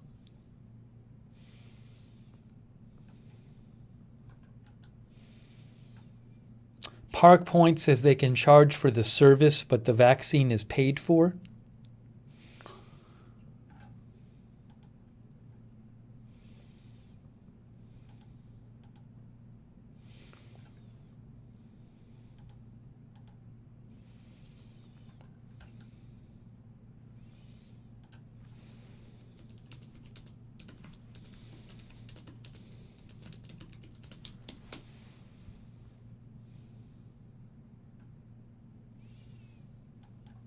Johns Hopkins says it depends.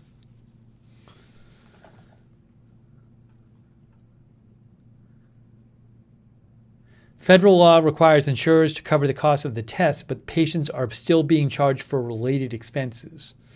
The law does not require insurers to cover the cost of the medical consultation or doctor's referral that may be required to get a test. Another reason is blah, blah, blah. Federal guidance only requires reimbursement for medically appropriate testing. I don't know enough about it. Don't know enough about it.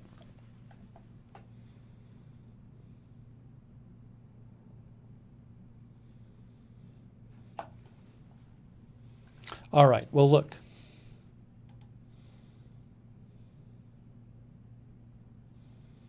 Jim Peterson says they're giving free vaccines here. They're supposed to be free in the U.S. I'm not sure where Jim is.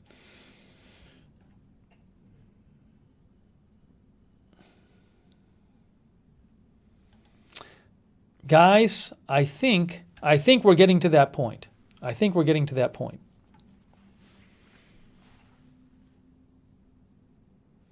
Oh, winning numbers announced for Mega Millions, by the way. The winning numbers were announced. In case you played, 3, 11, 12, 8, 3, 11, 12, 38, 43, 15. There you go.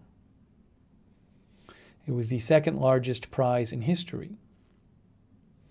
The largest was $1.5 billion in 2018. That's from CBS Bay Area. All right, I think... Oh, thank you, Sam JB, for your support. Hey, thanks, Sam JB. That's very kind of you. Sam JB, thank you. Guys, I think it's time to wrap up the live news roundup. But I appreciate you joining me for the stream. Some interesting discussions. DKV says, holy crap, I lost. So some interesting discussions about different stories. So we will do more of these and have more news coverage. But thanks for joining, and thanks for participating in the discussion, those who did. And those who just lurked, thanks for lurking. And thanks to our moderators. Busy moderators tonight. They did A++ work, the moderators. So let's give it up to them. Angel V, Melissa Alicia,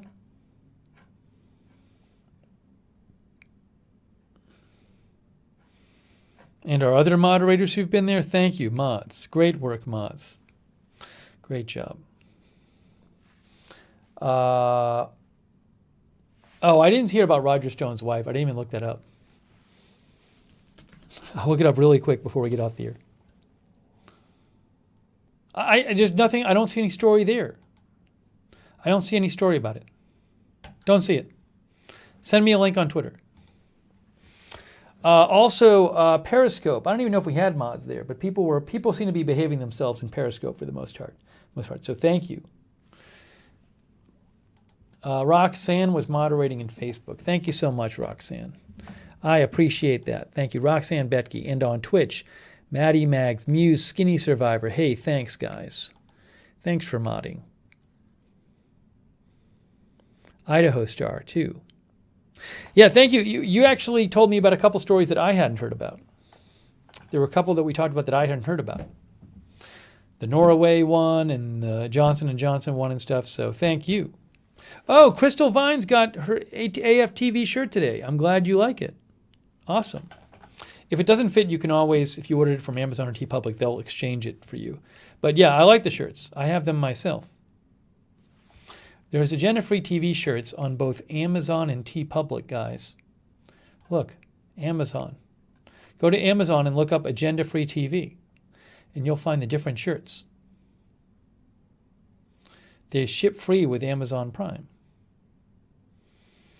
And TeePublic, too. TEE Public. TEE Public. There's a bunch of merch there.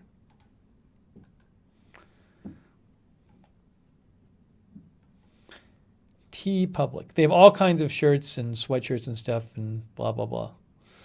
Stickers, all of that. I didn't design all this. They just start selling it. Once you start selling t-shirts, they offer all this other stuff too. That's at TeePublic. Chris tonight learned that he doesn't want to take drugs and drive unless he wants to be strapped down. Oh, Crystal got hers from Amazon. Awesome. Yeah, I have some of the Amazon shirts. I like them a lot. That's awesome. Thank you.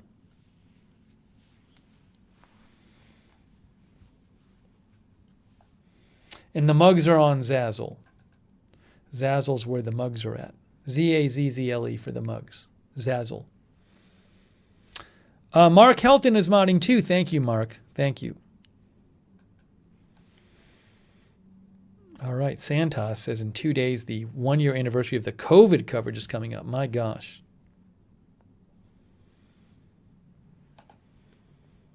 Linda says, need a breaking news shirt. Hey, thanks to everybody who donated too. That is really kind of you guys. Really appreciate the donations. Thank you. That includes the Facebook stars as well. So thanks for your support. Much appreciated. Thank you for the donations. If you want to support the channel, you can go to agendafree.tv, agendafree.tv. But that's what allows me to do news coverage is your support. So thank you again. Much appreciated.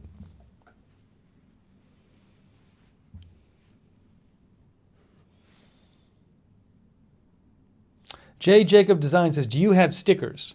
I believe on TeePublic they have stickers. That would be TeePublic. If you go to TeePublic, they offer a sticker. Sticker. That's on TeePublic.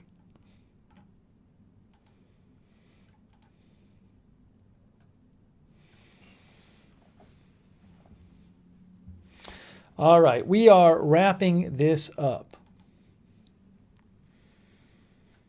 Hey, if any Twitch or Facebook viewers want to be mods, we can always use more volunteer mods, especially on those platforms. That's where we're looking. So you can reach out to the mods and let them know that, and they will give you more information.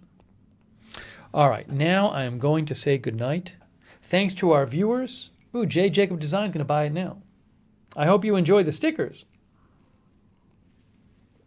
DK said, sent you a couple messages about Stone. I didn't see it. I didn't see it.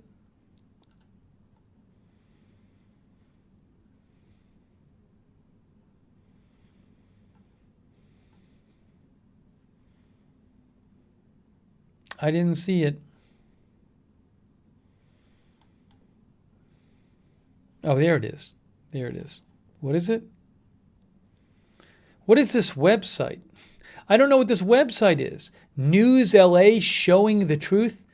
I'm not familiar with that site, so I'm not going to report based on that site alone. I need a source I'm more familiar with.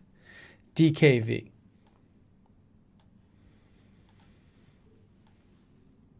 Both of those sites. I'm not sure what either of those sites are. Never heard of them before.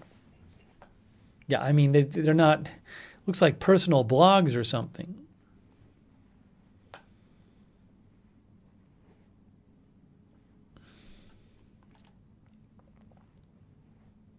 I don't know.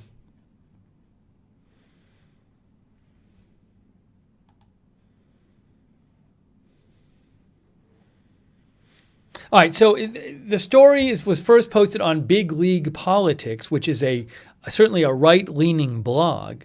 So I'll see if I see it posted anywhere else. I don't really have confirmation of it, though, so.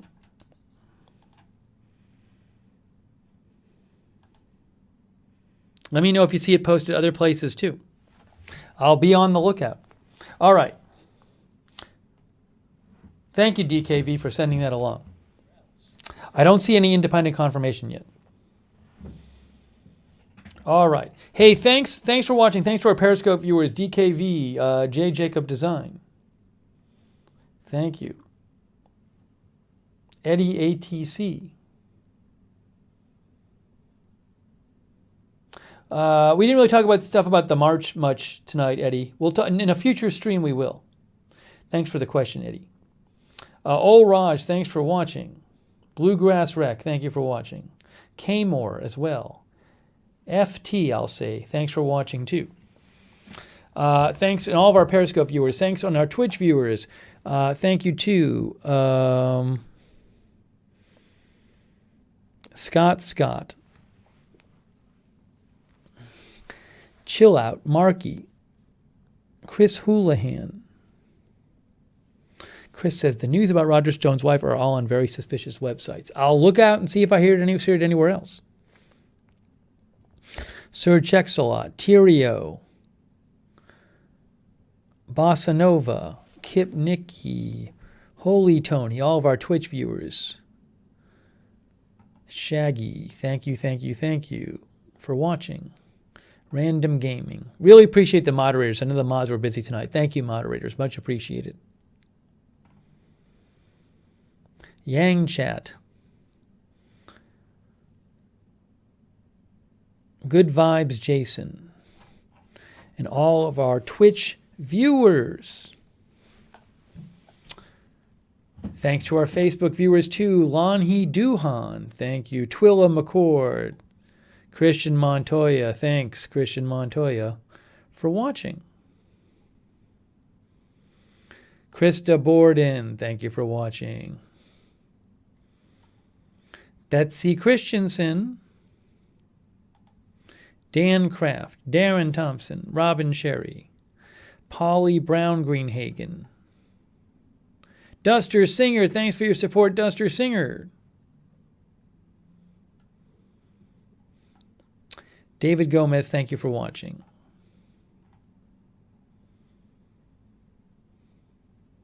And our other Facebook viewers, thank you. Oh, thank you, Charles Goki, for the donation. Thank you, Charles Goki, and thanks for shouting out the mods, Charles. Thank you. And finally, our YouTube viewers. Strange Reverend, Don Pratt, Sunshine in Arizona, Darren Markley, Robin Banks, Linda Birdbike, Infomax, Godzilla, Melissa McQueen, Chris Froller, Baby Shark. Right Lane Gaming says you have PayPal. Yes.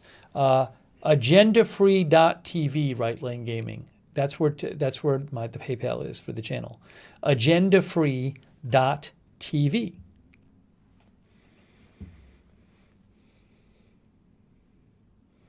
April Coco, thanks for watching. Ravenwood, Don Pratt, Jack Carr, Christopher Lund, Rob Slob, Infomax, Charles Goki, J. Marie, Seize the Day, E. Penn, History Underfoot, Salon Girl. Thank you again, Salon Girl, for the lovely Christmas card and gift. Thank you.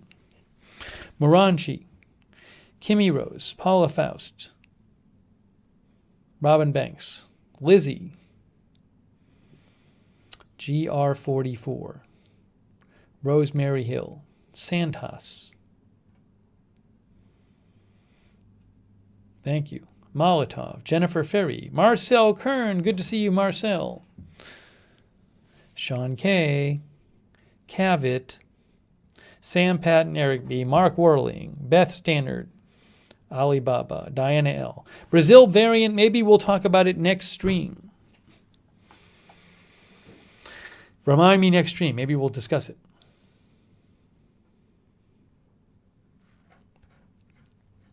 Thank you, Lambert Wilcox, for watching. All right, guys.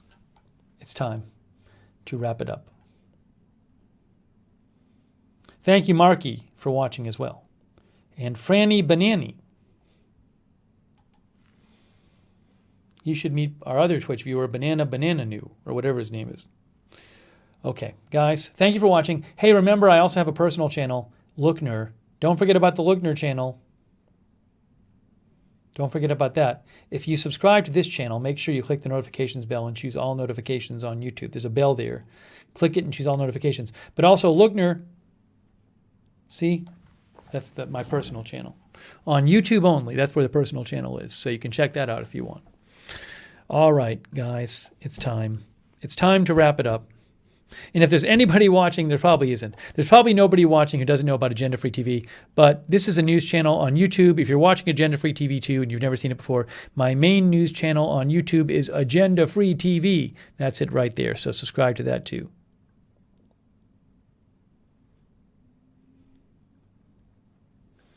Okay, no, Linda, I have not tried my new spices yet, but I will. All right, guys. Thanks again. I am wrapping this up. I am wrapping it up. Thanks again to the mods. Thanks to you for watching. Thanks for your help in covering this and all the news. And we will be doing more news coverage soon. So thank you for joining me for the News Roundup. That's it. Have a great night, great day, wherever you are, and have a good weekend. And we'll see you soon with more live coverage right here on Agenda Free TV and Agenda Free TV 2.